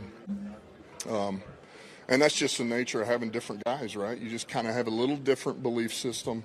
Doesn't mean, for example, we're not going to play man. It's just what kind of type of man are we going to play? What kind of leverage or how is it going to start? That's all. Maybe Kelvin comes out. I don't know. You still have you have expectations for both guys, and there should be some skepticism for both guys. I mean, you're losing two very good coordinators, and like we brought up, we've seen teams, whether people want to admit it or not, completely derail because of their coordinators. Like it's happened. Not saying it's going to happen, but I'm saying that's a real thing. So for Kelvin, like I'm excited for him. And I'm excited to see this kind of – the only defense people have gotten to witness is Aaron Glenn's, which as a play caller, he's one of the best. That's why he got a job. He's a head coach now. But, like, talent-wise, this is the most talent the defense has ever had. So now you're going to see what it it should be, which is a top unit, in my opinion. That's the expectation for me. On offense and defense, you want to be a top unit. The Eagles just won the Super Bowl. They were top on offense, top on defense. Like, there's no, for me, there's not like, they're top 13, 14. You're like, well, it's Kelvin's first year. It's same with offense. Like, nope, nothing. There should be no like grace given, a year of grace. Got to have a top on both sides of the ball if you want to win a Super Bowl. It's just how it goes. I mean, it's literally just how it goes. It's the truth. Yeah, Kelvin, and it is going to be interesting to see what he does different than AG because they talk about switching up the scheme. And the thing is with Aaron Glenn, like there was definitely times when you were just watching Aaron Glenn. I would say probably not this year and towards the later end of last year. He definitely was able to adjust better coming out of halftime. But Aaron Glenn was very stubborn and just sticking in man coverage. And there was times when it worked out great, like the Minnesota Vikings game. And then there's games when you play against Josh Allen and mobile quarterbacks where that kills you because the second that the wide receivers are covered, tight end is covered, no one's accounting for Jaden Daniels. No one's accounting for Josh Allen. So when I look at Kelvin Sheppard being a former player who played in a game that was pretty recent, I know it wasn't in 2025, but he was playing in an era where there were still mobile quarterbacks. Might have not been Lamar Jackson, but guys could still run. And then when you see what he's done, I mean, the linebackers, think about how much information that Alex Anzalone has to know. When Alex Anzalone goes down, Jack Campbell has to know. He's coaching the green dots, the play callers of this defense on the field. So he, in his own mind, has to get this team prepped for the defense. Now, that same question, Booner, to your point earlier about, okay, now he's actually got to call the plays. There is question there because he has not been a defensive coordinator his entire career. He's only been a player and a linebackers coach. So when you bring that into it, there's some question there, but I definitely have more confidence given the fact that he has literally been in Detroit, coaching the guys with the green dots, and this front seven has always been very good as far as the linebackers go. They haven't had a Fred Warner, but when you look at Alex Anzalone, how he's developed, Malcolm Rodriguez, you look at Derek Barnes and how it's not been the steps that you've wanted to see, but you've seen him get better year in and year out. There hasn't been a linebacker to step on this field that has actual talent at this point left in their career. If you want to look at Quan Alexander, you want to look at Jamal Adams, fine. I don't think those guys are really excuses to use because they came in 2 weeks before they had to play in the middle of the season. But when you look at the guys that he's coaches, he's developed talent in his linebacking room. So to keep this front seven on track, which is most important with this defense, I do have a little bit more faith in Kelvin Sheppard being the defensive coordinator of this team because, again, he's been here and he's developed. Yeah, to me, honestly, and we could pick and choose and we can play multiple sides. I'm just going to, though, I think it's the same both ways. Like rookie DC, it's like you have to show us. You're supposed to have a top 10 defense here. Like I need to see it. I think he has a great stat. Like Casey Rogers coming in great. Deshae Townsend that Dan said. And I think one of the best things about it is Dan said earlier today that he has been kind of developing Kelvin Sheppard for 2+ seasons now. And he said 2 years ago he went to AG and told AG, hey, I think Kelvin can be a DC here in the future when you leave. And those two came together. And Dan, with the craziest part of it all, like Dan said that he didn't even tell Kelvin. Like he never mentioned it to Kelvin once, he said, over the last 2 years. It was just, he didn't want to make any promises, nothing like that. It was just more so, hey, I'm going to develop him to be the next DC because of the mind that he has, how great of a football mind he is, essentially, is what Dan said today, and how much he knows the game. And even on top of that, like his work ethic, everything he does off the field. I'm guessing in the offices when they're kind of going breaking down film and going through schemes, I'm sure he has an unbelievable mindset with all of that. And I think Dan probably saw that early on and said, we're going to develop him. And that was the succession plan for AG. And I think I'm excited to see it. He said the last few weeks they've already been kind of grinding this thing out, and he's already been showing like what he wants to do. So I have faith. I think it's going to end up. Listen, I think he ends up having a top 10 defense. I really do. Like he has all the pieces for it. When AG was when they were healthy last year, they were in the top 10. Even when Aiden Hutchinson went down, for the 5 or 6 game stretch until they started to really lose control, they were a top 10 defense. So like now that you say, hey, everyone's healthy, you add pieces in free agency in the draft, there's no reason it shouldn't be. But again, I'm gonna be very consistent. It's the same thing with Johnny Morton that it is with Kelvin Sheppard. Like I need to see it. We haven't seen it out of either one. You need to see it out of both. Well, AG was asked about Kelvin. He has all the confidence in the world in him. Listen, Kelvin's been a guy I've been mentoring for a while. He's tough. He's gritty. He understands ball from a number of different perspectives. And let's not just totally have a lot of confidence in that man. I think he's going to do a hell of a job. There you go. Yeah, I mean, we'll find out. I see Tyler in the chat saying that personnel wise, they don't have a. He said on paper there is no clear indicator that we should have a top 10 defense. Well, I mean, they did last year, essentially, right? I mean, if you could, what would that be, like 2 games, 3 games sample size? No, I mean, what are we talking about? When we look at even points per game last year, they were first in the NFL or second in the NFL in like weeks 12 in points per game. Yeah. I mean, that's a fact. That's like statistically. Yeah, but I'm not going to get down that rabbit hole with you. I'm not going to argue that defense on paper was top 10. I get third down defense, but I'm thinking statistically, like when we look at points per game, statistically, that was a top 10 defense. Statistically, they were top 5 until probably week 14 or 15. It wasn't a 2 or 3 week stretch. Like statistically, all the way up until like week 13. I'm referring 14. to a healthy defense. That's what. Yeah, I mean healthy, but again, I think that proves the point even more. And you don't have the guy who was calling the plays for that defense. So that's the other point. Okay, that's the point. But again, healthy, like that wasn't a healthy defense, and they were top 5 statistically. Yeah. That is a fact. Like when you, Jeff, I know, but you can't pick and choose. Statistically, they are, but when you truly, if you were to put that defense compared to other NFL defenses around the league against similar offenses, like the Lions, when they played elite offenses, a lot of points were put up and it turned into a shootout. If you put them up against Tennessee Titans, they'll be able to dominate. Jacksonville Jaguars, those likes. But when you actually look at that team and you stack them up compared to other defenses, I don't think, especially after Aleem went down, that was a top 10 defense to end the season. You get that. Again, you guys are ignoring the one statement that I said. With the injuries, they still were, but after a certain point, it fell off. When guys are healthy, that's why you're expected top 10. And that's what I'm trying to say to the guy in the comment. He said that he doesn't see it. When they're healthy, he said week 12 they were top. It's not just 5. We're going to be arguing for a while. Yeah, they were. That was fact. But regardless, we can talk about. I'm talking about on paper. Like when you look at the defense, take what you're like. That's a defense. You know what I mean? Like you look at the Eagles' defense. That's a defense. Like you look at it, take the stats just on paper, and that's up to Brad too. To Tyler's point, like they in health, of course, health. But Brad, who are you drafting? Who are you signing? Stuff like that. Who are you bringing in at corner? Like it's not all on Kelvin. I mean, they got to get him pieces. So we agree with that. We agree with that. I mean, Xavier Deese held the Vikings to 9, and we are injured as hell. Yeah.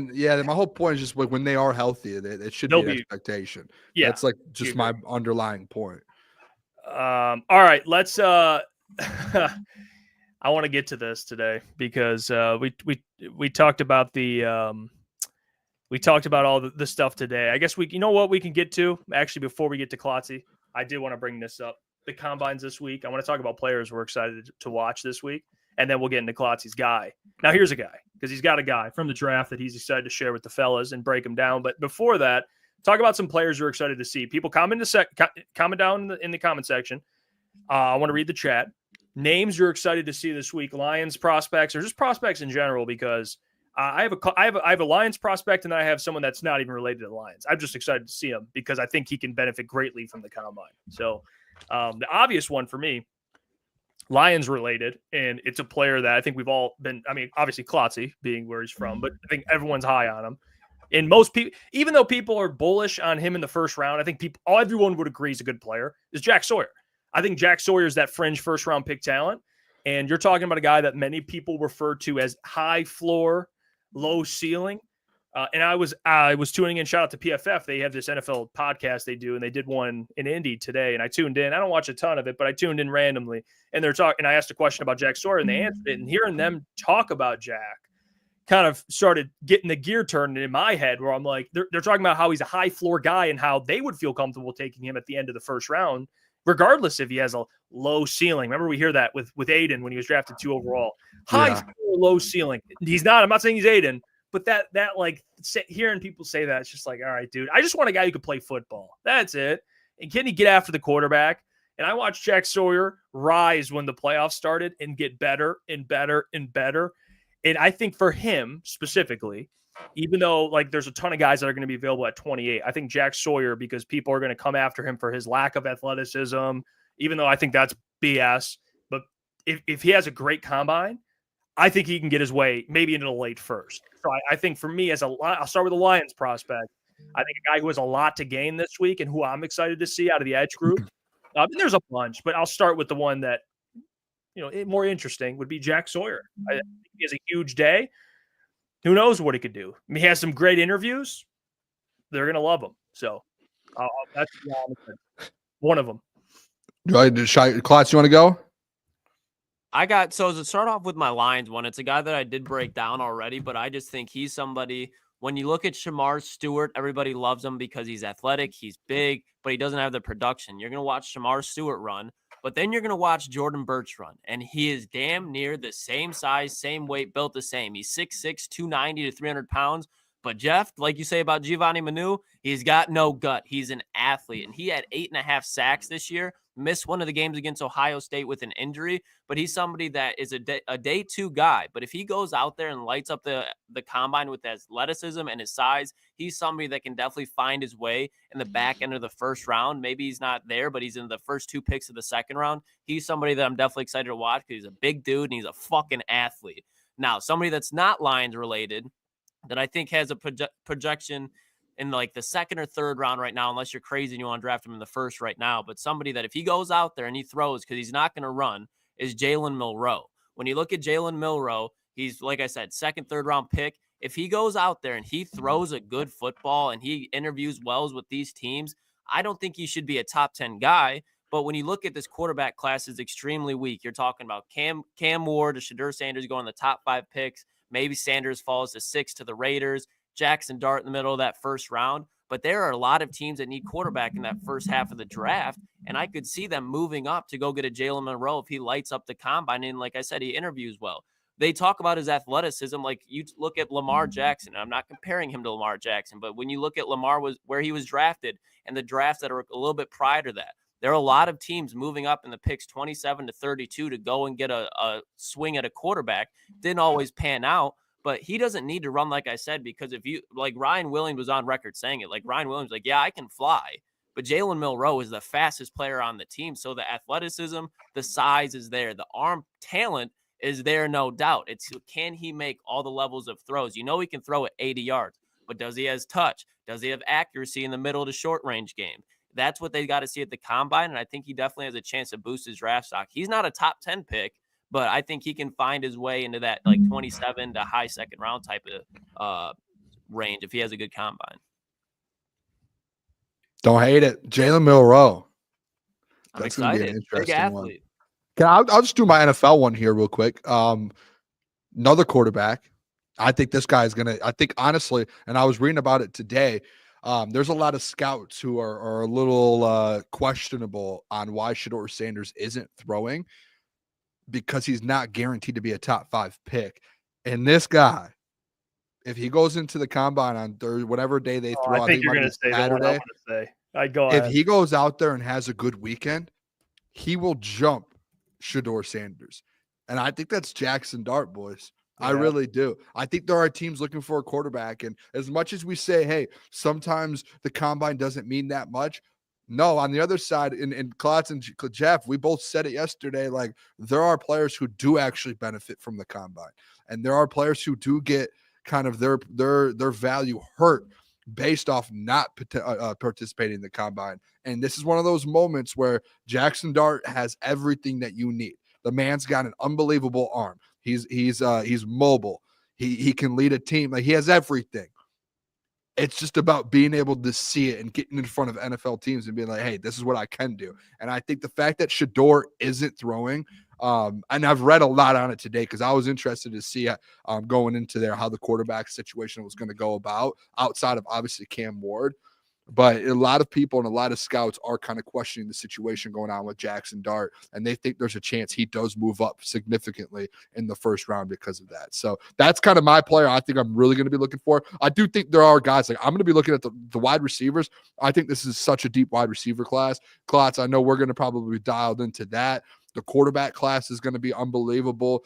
At least at the combine. I don't think the whole class as a whole is, but at the combine, I'm missing something else that I wanted to say. Running backs, like I'm very interested to see some of these running backs. And then the last thing for the Lions that I'm looking at, I know we're talking about edge rusher boys, but I do think like these guys like the Jahad Campbells, Jalen Walkers, those like that kind of linebacker, that Sam spot. I do think there's a really good chance that Brad looks to replace Derek Barnes in this draft in the first 2 rounds. Klotz, you brought that up about a month ago, and it's starting to kind of come into fruition a little bit, and you were right on that. And I think that's something to look at here at the combine this week, and some of those guys that can play Sam.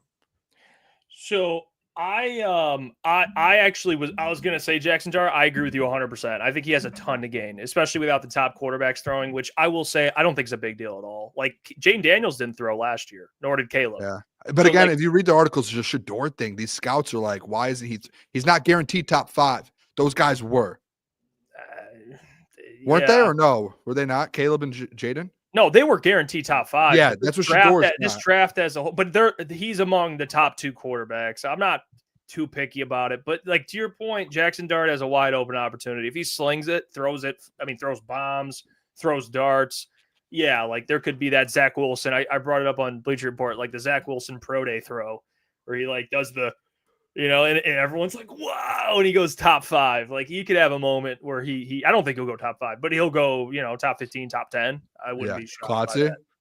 So who did you have drafting Jackson Dart in our draft? Steelers, Boone. Hate that, man. Now it looks like if he balls. I mean, I was talking to a Steelers fan today. They told me he said just bring Justin Fields back. That dude doesn't know ball. Whoever he that said, is. No, he does. I work with them. He's dialed in. He's just bring Justin Fields back, get a wide receiver, and move on to next year. I was like, that's not fair. That's not a bad idea, actually. For a 9 and 8 year, probably. Or and he did say Matthew Stafford, but he just thinks they're owners. No, he's cooking. He does no. He was just saying he thinks they're too cheap to be able to just make that move. That's the problem. That's why it's just one of those things where the Steelers, you can go out and get Aaron Rodgers, go out and get Sam Darnold. I mean, the perfect answer is Matthew Stafford, but at that rate, like $50 million. Wouldn't you rather have a rookie quarterback versus a veteran you got to pay more to, and you're not going to win a bowl with? Like, it just depends. Like, dude, it's so tough to take those shots at guys like Jackson Dart. I think he's going to be good, but it's like those. You have to be in a perfect. Yeah. I Kenny Pickett's and those types of guys who looked good in college. Yeah, Kenny was such and I He was know good in what college, you're saying, though, but dude, Kenny was not like his draft. Zach Wilson was built off a fake fucking slide. Like it took over the internet. To be fair, if you watched him in college at Pitt, he was good. Kenny Pickett's arm compared to Jackson Dart's arm, and this isn't but like it's not even close. The athleticism in the pocket, it's not even close. Kenny Pickett was a good athlete that played quarterback. Jackson Dart's a quarterback. But again, Klotz, you draft Jackson Dart, and what do you get the next Zach Wilson? And you're sitting there, and you're like, oh, we should. Well, you take that risk no matter what. 20. If Shedeur could be the next. I mean, who knows? Cam Ward could be a bust. That's why you just wait till next year and just get Arch Manning to the Steelers. So they have to stink, and Mike Tomlin, he ain't stinking. You trade up. Go from 15 to 1.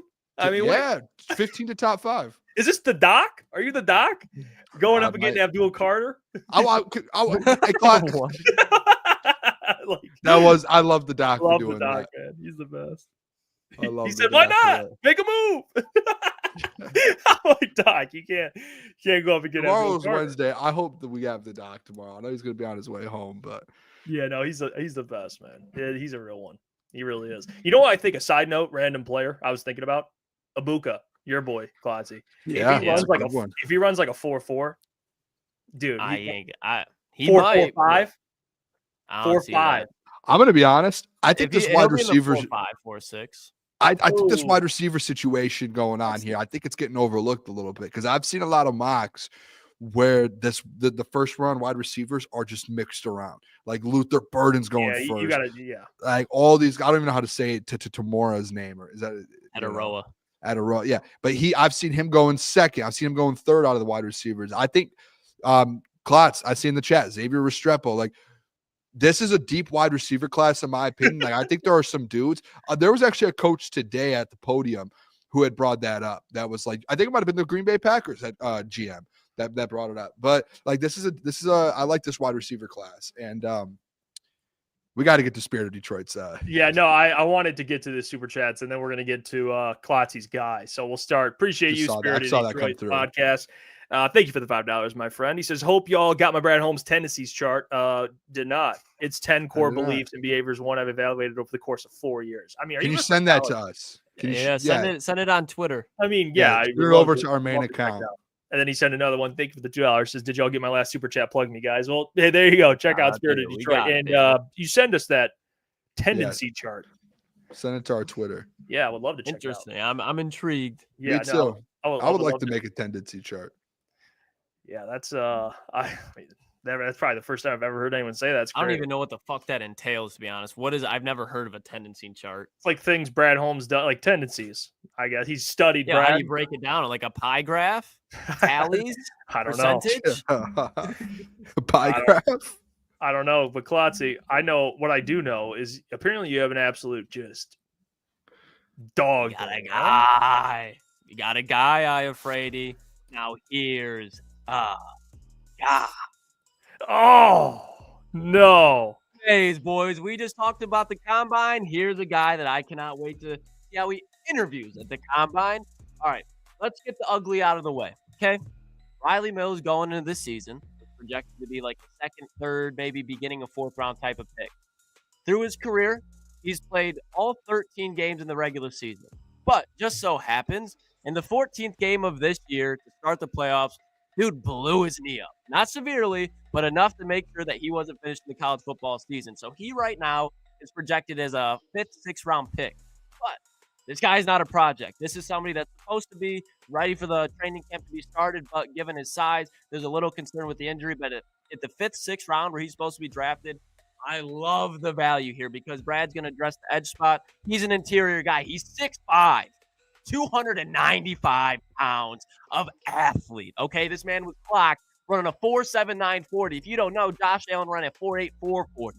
So he's a 3 tech, not a 1 tech, not a 5 tech. He's a 3 tech. So he's not going to be a DJ Reader. He's going to be an Ali McNeil. But he's 6'5", 295 pounds. And through his career at Notre Dame, through 4 seasons, he had 17.5 sacks. Career high this year, 7.5, and 9 tackles for loss in 13 games. And Jeff, I just want you guys to get what Rylie Mills is all about. Cue up that first video where they're in practice, because this man is a tree planter. And when I say tree planter, he picks human beings up and he plants them into the ground. Quarterbacks, running backs, offensive guards, offensive tackles. It doesn't matter. Rylie Mills know how to do it. We're going to play this video, guys. And I promise you that one of the more violent athletes in this draft. I mean, which one is he? Which one? You'll see, Boone. Yeah, and again, going up against this is practice. We're going to show game film a little bit, but think about how good Notre Dame is at the offensive line spot.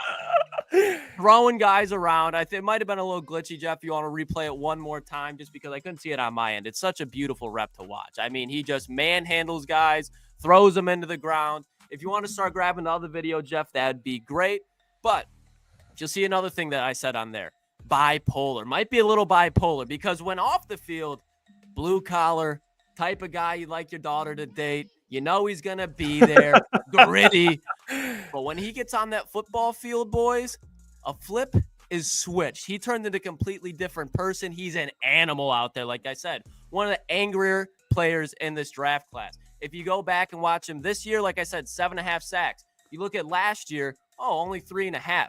Got 1 sack against Drake May. Got 1 sack. He had 2 sacks against Drake May. 1 sack against Jordan Travis. And if you go back and you watch, because I'm blanking on the name. Notre Dame has another defensive tackle who was supposed to be an All-American. And that's who I was looking at. But when you watch the tape, there's Rylie Mills in every play. He can stop the run. He can stop the pass. The only thing that needs to get a little bit better is he's really good with his hands, but he only has a couple of moves. Like, he's a big guy. He's one of the bigger athletes on the defensive line because he is an athlete, like I said. But he is just so big, so fast that he uses that a little bit too much. But there's so much that he brings to the table. This is what you get in John Kaminsky, but he's younger. He's better. There's not much that I do not like about it, guys. He is one of my favorite players that I've come across. I know we talked about Ty Robinson, Boone. I like Rylie Mills more than Ty Robinson. Like I said, he's not going to be participating at the Combine. Supposed to be back on track for the NFL regular season next year, but again, that happened just in the college football playoff. So he's going to be doing interviews. But that sounds like a Brad Holmes type of pick to me, and I don't think he falls into the Broderick Martins out of Western Kentucky. He's playing at Notre Dame. He was playing against high-level competition. You watch what he did against Travion Henderson at Ohio State last year. He was all over him. So I really like what he can bring. I'm interested in what you think, fellas. But again, I think this in the fifth, sixth round, you're going to love him because this is my favorite one at the end. Once he's on the field, boys, he doesn't need a water break. He's not coming off the field. This is a guy that can play every down, and he wants to play every down. If you look at the play that he got hurt on against Indiana, he takes the quarterback, he takes the offensive tackle, and he suplexes him down onto his knee. You know what he does? Next play, he's right out there. He's like, guys, I think I just blew my knee up pulling down the quarterback and the offensive tackle. Let me go get it checked out. Then Notre Dame's head coach, boys. Marcus Freeman. Marcus Freeman comes out. He's like, we'd love to see what he is. He's in high spirits, but he couldn't return. But this is a guy that fifth, sixth round, like I said, going to be an absolute steal. I think he, year one, could be playing and making a difference. Maybe not as a starter, year one as a rotational piece, but this is definitely a guy that has a lot of high upside that's going to be falling in this draft. So Rylie Mills, guys, watch out for him. I mean, so you're telling me are you asking me if I'm interested in a potentially bipolar, severely dehydrated tree planter? That's what you need. I mean, who's 6'5", 300 pounds? Yeah. Sign me. Runs a 4.8. Runs a 4.8 too. Oh. Does he right now? Is he running a 4.8 right now? With a brace? No, he's on crutches right now, Boone. Oh, jeez. Yeah. I like how you said Brad Holmes guy. Is that because of the injury? What Brad Holmes wants. Is that because of the injury, Klotz? The Brad Holmes guy, absolutely. Got to bring I'm up the Klotz. I can't just be blazing this guy and he's a fifth, sixth round pick for a reason. There's going to be some weaknesses. But what you're looking at here, he was supposed to be a second, third, fourth round guy. He's having a career season, captain at Notre Dame. We raved about Mekhi Wingo and how he wore 18 at LSU. Like, come on. If you get this guy in the fifth, sixth round to pair right next to Mekhi Wingo on a rotational defensive line, chow, please. All right. Please, Can I bring up a word? I like the pick. I think the guy's a dog. I think he's good. If he didn't get hurt, I'm in. Yeah, the injury seals the deal with Brad. We had this argument today, Klotz, about how we're all out on bringing in guys coming off injuries. We're not doing that anymore.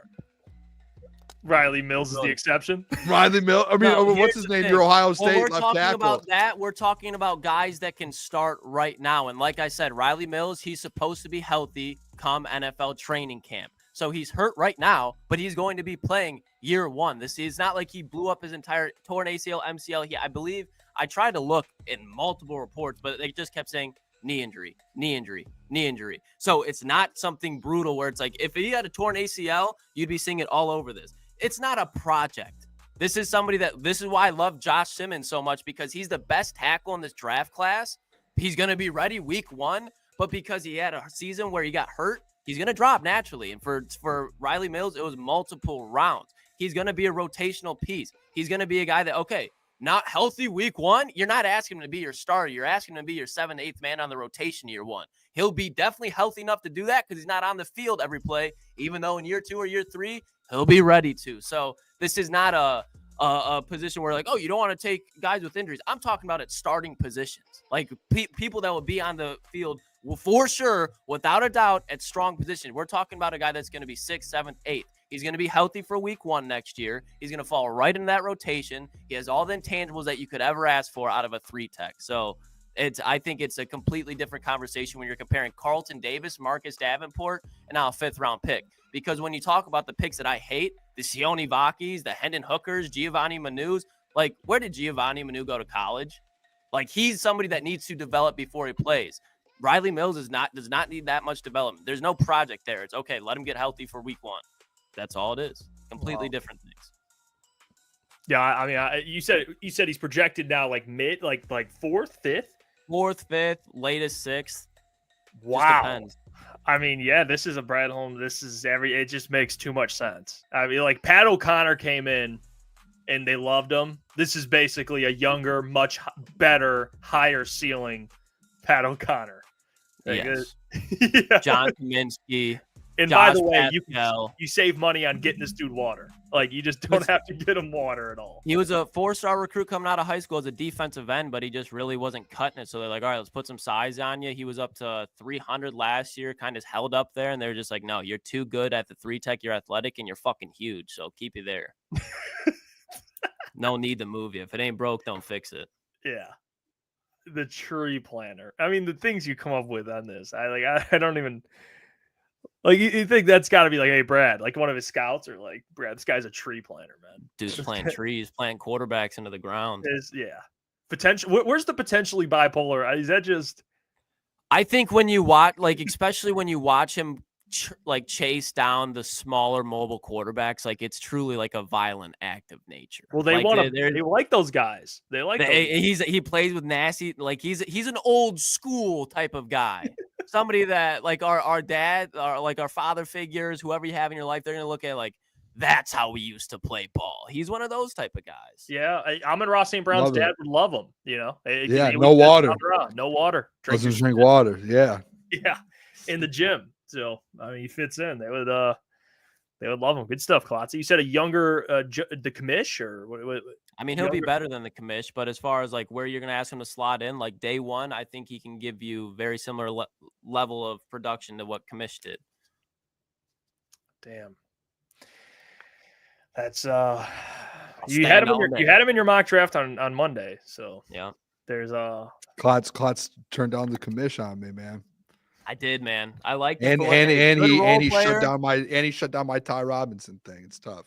It's a tough world out here. Ty Robinson, right? Isn't that Ty Robinson from Nebraska? Oh no, I like Ty Robinson. Like I wouldn't be mad, but if you're asking me Ty Robinson or Rylie Mills, like I think Rylie Mills is just pretty much the same thing that Ty Robinson is, but he's a little bit better. Tree planter. Tree planter. It's a tree planter. Michael said, what round is he going in? You said like 4 to 6 range, something like that. Yeah. Just depends. Where'd you take him in? Which I'm sure there will be. They'll get him in the 4th, but if injuries are scaring teams, go in the 6th. Yeah, that's I must have already looked them up. I went to type them in. It popped right up. It was already there. I sent you a vid, Boone. Yeah, maybe that was. Morning I did. Wheezy D said, like when Mel Kiper called Quinnen Williams a 300-pound bar of soap. That is one and I wouldn't go that far. He's no Quinnen Williams. I would say maybe a 300-pound like bottle of shampoo. Maybe. I don't know. So he's like tall taking the soaps. He's a tree planter, goddammit. That's what he is. Yeah. 6'5", 295 like pound a Viking. athletic tree bending. He's like a Viking. Like Sure. minus the Anzalone hair. He's But a I dark love it. alley guy. If you're going down a dark alley, you want yeah. him on your side. Yeah. That he said the chat. Yeah. I love the attempt though, like the 300-pound bar, like our bottle of shampoo. I think I knew. I don't know what the fuck. I was trying to pull something out of my ass there, and I guess it was. Whoa, dude! Hopefully, it wasn't a bottle of shampoo, man. I mean, yeah, what are we doing here, man? That's great. Jeez, took a turn. Oh yeah. That's crazy. All right, get your questions ready. Drop them in the comments. We'll anything any questions you got, anything we missed, maybe you asked earlier, drop it in there. Drop it and we'll get to them. But yeah, I think the doc will be on tomorrow. It just depends on what time he's driving home from Indy. So you got to respect the grind. You got to respect the grind. Yeah. Why is he driving home? He's done. From Indy tomorrow. I thought he was saying he was going to be there Wednesday through the rest of the weekend. Or he just Monday, Tuesday, Wednesday. Yeah, for the people talking, for the guys talking. That's coaches. Yeah, he says he'll watch it on his TV, the combine, the actual combine. Hey, well, you want to see the players in person. I think I'm going to tell the doc that's crazy. He should have went for the whole week, to be honest. Yeah, Because you get to talk to the coaches year round. We saw Anthony Broom there last year. Anthony Broom. Yeah, I'm sure there's going to be a lot of people we'll see this year. Baldwin Lies said, mailbag, how many points does Luka drop tonight? Yeah, they play in 5 minutes. I did put a bet on if you guys want the bet. What, he's just throwing at me like throwing a bone 5 minutes before the game or what? I mean, at least I didn't do it after the game started. I'm telling you now. You send it? There's a boost on the app that I use. So I boosted it and I put in a 3-leg parlay. Can you send it? In the yeah, chat? I'll tell you what it is right now. Hold on, I'm pulling it up. I'll tell you what the bet is. It's plus 205. Luka to score 25, LeBron 20, and Luka over 15.5 rebounds and assists. It's a simple bet. Luka's gonna go crazy. I almost want to just put a little bit on him getting like 50 tonight or something. Max Christie's not gonna know. Max Christie. He's not gonna know what hit him. He's gonna be, and he's been playing really well actually. I thought there was a live boost. I want to go look at his points and see like for him to get like 40 plus 360 to get 40. I might do that. Mm-hmm. Good value. Wheezy D says, double mailbag. Does Cade have multiple Robins already? And also, will you guys be upset if Brad goes offense in the first and double edge 2 to 5? Ooh, I like that. So the first one, does he have multiple Robins? It depends how you define a Robin, Wheezy. I don't think typically when you look at a Robin, I'm thinking of like in today's NBA, a 20, 25 point scorer a night. He doesn't have that right now. He's got I wanted to see more of Ivy this year. It's unfortunate. He's playing really well, but I don't know how you define a Robin. Like maybe me and your definitions are different. I still think, I still think if they add one more, piece, like a secondary guy, like I think Ivy can be a 2, but I think if they add like another 2/3, maybe Asar gets there. But like we were talking about it yesterday, like his shooting, if they can get one more, like just number 2, number 3 option in there and then Ivy gets healthy, that team they'll have a chance next year. I'll tell you that. And the second one, would you guys be upset if they went offense in the first round, but still took 2 edges, 2 to 5? No. The boys, as long as it's offensive line. Battle yesterday. I lost a battle yesterday with you two saying trade Taylor Decker this year. I was wrong on that. You keep Taylor Decker this year, but I still think, and I would have no problem, you trade up for an offensive tackle. Now, I went to the approach of saying Josh Simmons going in the top 10, but if you see a Kelvin Banks, like Booner was saying, the top 15, keep Kelvin or draft Kelvin Banks. And then if you want to hang on to Taylor Decker for a year, I'm not mad at that whatsoever. I think that would look great. That's going to give you that rookie tackle at left or right, Penasul at the other. You're going to have Zeitler. You're going to have Frank Ragnow. And then you're going to have Mahogany or Graham Glasgow. But that gives you a cheaper offensive line for the future. And Penasul and another dominant offensive tackle. Defensive end duos are deadly, but so is a premier offensive tackle duo. You rarely see those in the NFL. Yeah, I said last week too, like when I was talking about the offensive line, how it's like you need to start building it and kind of making sure the lifespan of it continues. I said if there was anything outside of edge or defensive line picked in the first round this year, I would not be mad. Whether it's a guard, a tackle, whatever it is, I would not be mad if it's offensive line. Like I would sit there and be like, okay, I'm fine with that. It's not the sexy pick. It's not the pick that everyone wants, but that just shows like Brad knows, hey, everything starts in the trenches, and like we need to keep this thing afloat on the offensive line. Yeah, just depends. I wouldn't be mad. It would suck, but I don't want to have a cop out because I just want to see who the players are. I think I'd have to see what players. I don't think I'd be, because if he still takes 2 edges, I'm not, because there's still going to be a really good one in the second round. So you hear what he said today? No, what'd he say? Said it's the edge class. He said inside and out defensive line. It's one of the deepest classes he's everyone's seen. saying it. It's good class. So I mean, there is that sense to where you could, if you're doing BPA, there are a lot of offensive linemen as well in the first round, but I think it does drop off at a certain point. If there is an offensive lineman that you're sitting there, that's a first round graded guy, Brad's going to be like, let's take him, and then we'll go from there, and we'll take an edge. Maybe we move up from 60. Neil says, who are your guys' draft crush? One player. Does it have to be players that are anything actually? No. Any player? any Does it player. have to be like players that are getting drafted to the Lions? Because I've had one for like a No, year and just a half. do anything. Any player. And somebody mentioned earlier, but Xavier Restrepo. I actually trained with Xavier Restrepo. I've seen him in person. This dude's fucking nuts. And then you just watch him over the last 2 years at Miami. Dude has been consistent. He's been a dog. And I just think wherever lands, he's going to be somebody that can put up 1,000 yards within his first 2-3 seasons, wherever. He's a 100 catch, 1,000 yard type of guy. Absolutely, in my opinion. 2 guys. Can I say 2 guys? They're top 10 picks anyways. Yeah. Abdul Carter, I think he's the best player in this draft. He's unbelievable. Mason Graham. Yeah. Whoever gets Mason Graham's going to get one of the. I mean, he's going to be like one of the best D-tack. He's going to be unbelievable. Yeah, I think for me, considering what we talked about earlier, I think a draft crush, not for the Lions, but I think he's getting more and more underrated. Is Shedeur. I like Shedeur as a draft crush of mine. I do. Wow. I like Shedeur a lot. Caleb Johnson.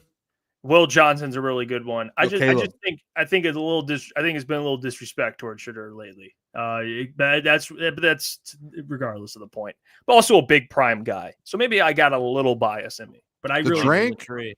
The drink or the player? Not the drink. No free sponsors unless Logan Paul want to talk. But what about though Caleb Johnson, Iowa? Second round back. Just a thought. Cowboys should take a look into that. Like he's probably the sniff, the note. Yeah. You know who I really like too? In Smells Klotzy, I give you the credit. T-Mac. Hampton. Oh, Tedderall. Oh my God. I'm gonna be honest. I have a take here. I'll save it for a team in the top 10 that has to take that. I would not be shocked. Top 5 actually. Wow. I know who you're gonna say. And I like it. You like it? Like it. Yeah. At least I think I know who you're gonna say here. Can we guess? Guess. Klotz, who's your guess? I'll say don't say yes or no. Just throw a guess. I'm leaning towards one. There's 2 options. There's a 1A and a 1B. Go with your gut. You got to pick one because I'm with gonna pick my gut. I'm gonna go with the Patriots. Yeah. That was gonna be mine too. They should take T-Mac, bro. Yeah. Take an offensive with line. Drake May. Oh my God. Fucking rock. Drake May's arm. Like they'd be great. At least it'd be watchable. I mean, you'd watch it and be like, dude. Offensive lineman in the second. People act like T-Mac can't run with the ball after the catch. Like if you watch, like I know he was going up against lower competition, but the first 4 weeks of the season, the man had multiple games of 150 plus yards, and it wasn't just through the air. Like he caught the ball and he would turn it into a track meet. Dude, like, he's not running a 4.4, but when you have a 4.3, but when you have a guy like his size and momentum, like he runs a 4.4.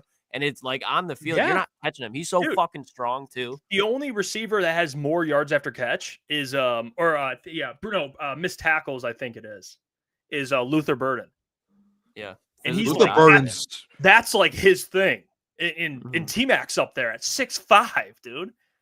So yeah, he's that. Oh, and I said that on purpose because he ain't going 17th in the next mock we do. Oh yeah, That was a little egregious. There was some things that went. Hey, first one, I got to lock in with who my teams are dealt to me in the deck of cards. I think I said something at like 12 or 13. I said, can someone? And I didn't have a team. Well, I commented. I was like, boy. I didn't have a team that needed a receiver. It was like I was in a tough spot. Like I was like, I would do it. Just a tough spot. I had no options. I was like. Yeah, I mean, I was in a blender there. I was like, I would have taken T-Mac. I can't remember who it was. Somebody had the Cardinals, and I think it was Caleb. And he was like, well, they got Michael Wilson as their wide receiver, too. And I was, I was appalled. I was like, what are we doing here? Trey McBride. Bro, T-Mac and Marv? It would be, that's crazy. That's not even fair. That Kyler Murray. I can't believe he didn't go top 10 or top 15 in our draft. That was unbelievable. Hey, we'll excited for it Friday. We'll get better from here. I can't wait to do the next one. We're gonna have fun with it, man. It's gonna be especially at the combine too this Friday. You guys are gonna have to fight me to keep Xavier Restrepo out of that first round. By the way, that's a first round guy. That's a first. I mean, no, that's a Klotzy favorite. That's not a. Yeah, that's a. Watch him go. Hey, you know what? Hey, Jeff, you know what I'm doing? Ty Johnson, first round. Watch. Do it, Boone. Manifest it. What did I say with Ricky last year? Ricky and Xavier Leggett. You know Ty Johnson? I said first round, and I wouldn't stop. Is it wrong? Am I saying his name wrong? No, that's the Bills back. Yeah, that's the Bills No, running back. Ty Robinson. I'm Caleb with you. Ty Robinson. I'm with yeah. you. No, Boone, I'm with you. I'm with I you. keep Boone. saying the wrong name. Ty Robinson. Yeah. Oh, Hey, I'm like, first Ty round. Johnson, low Hey, key. why not Lions 28? Give me Ty Come Robinson. on.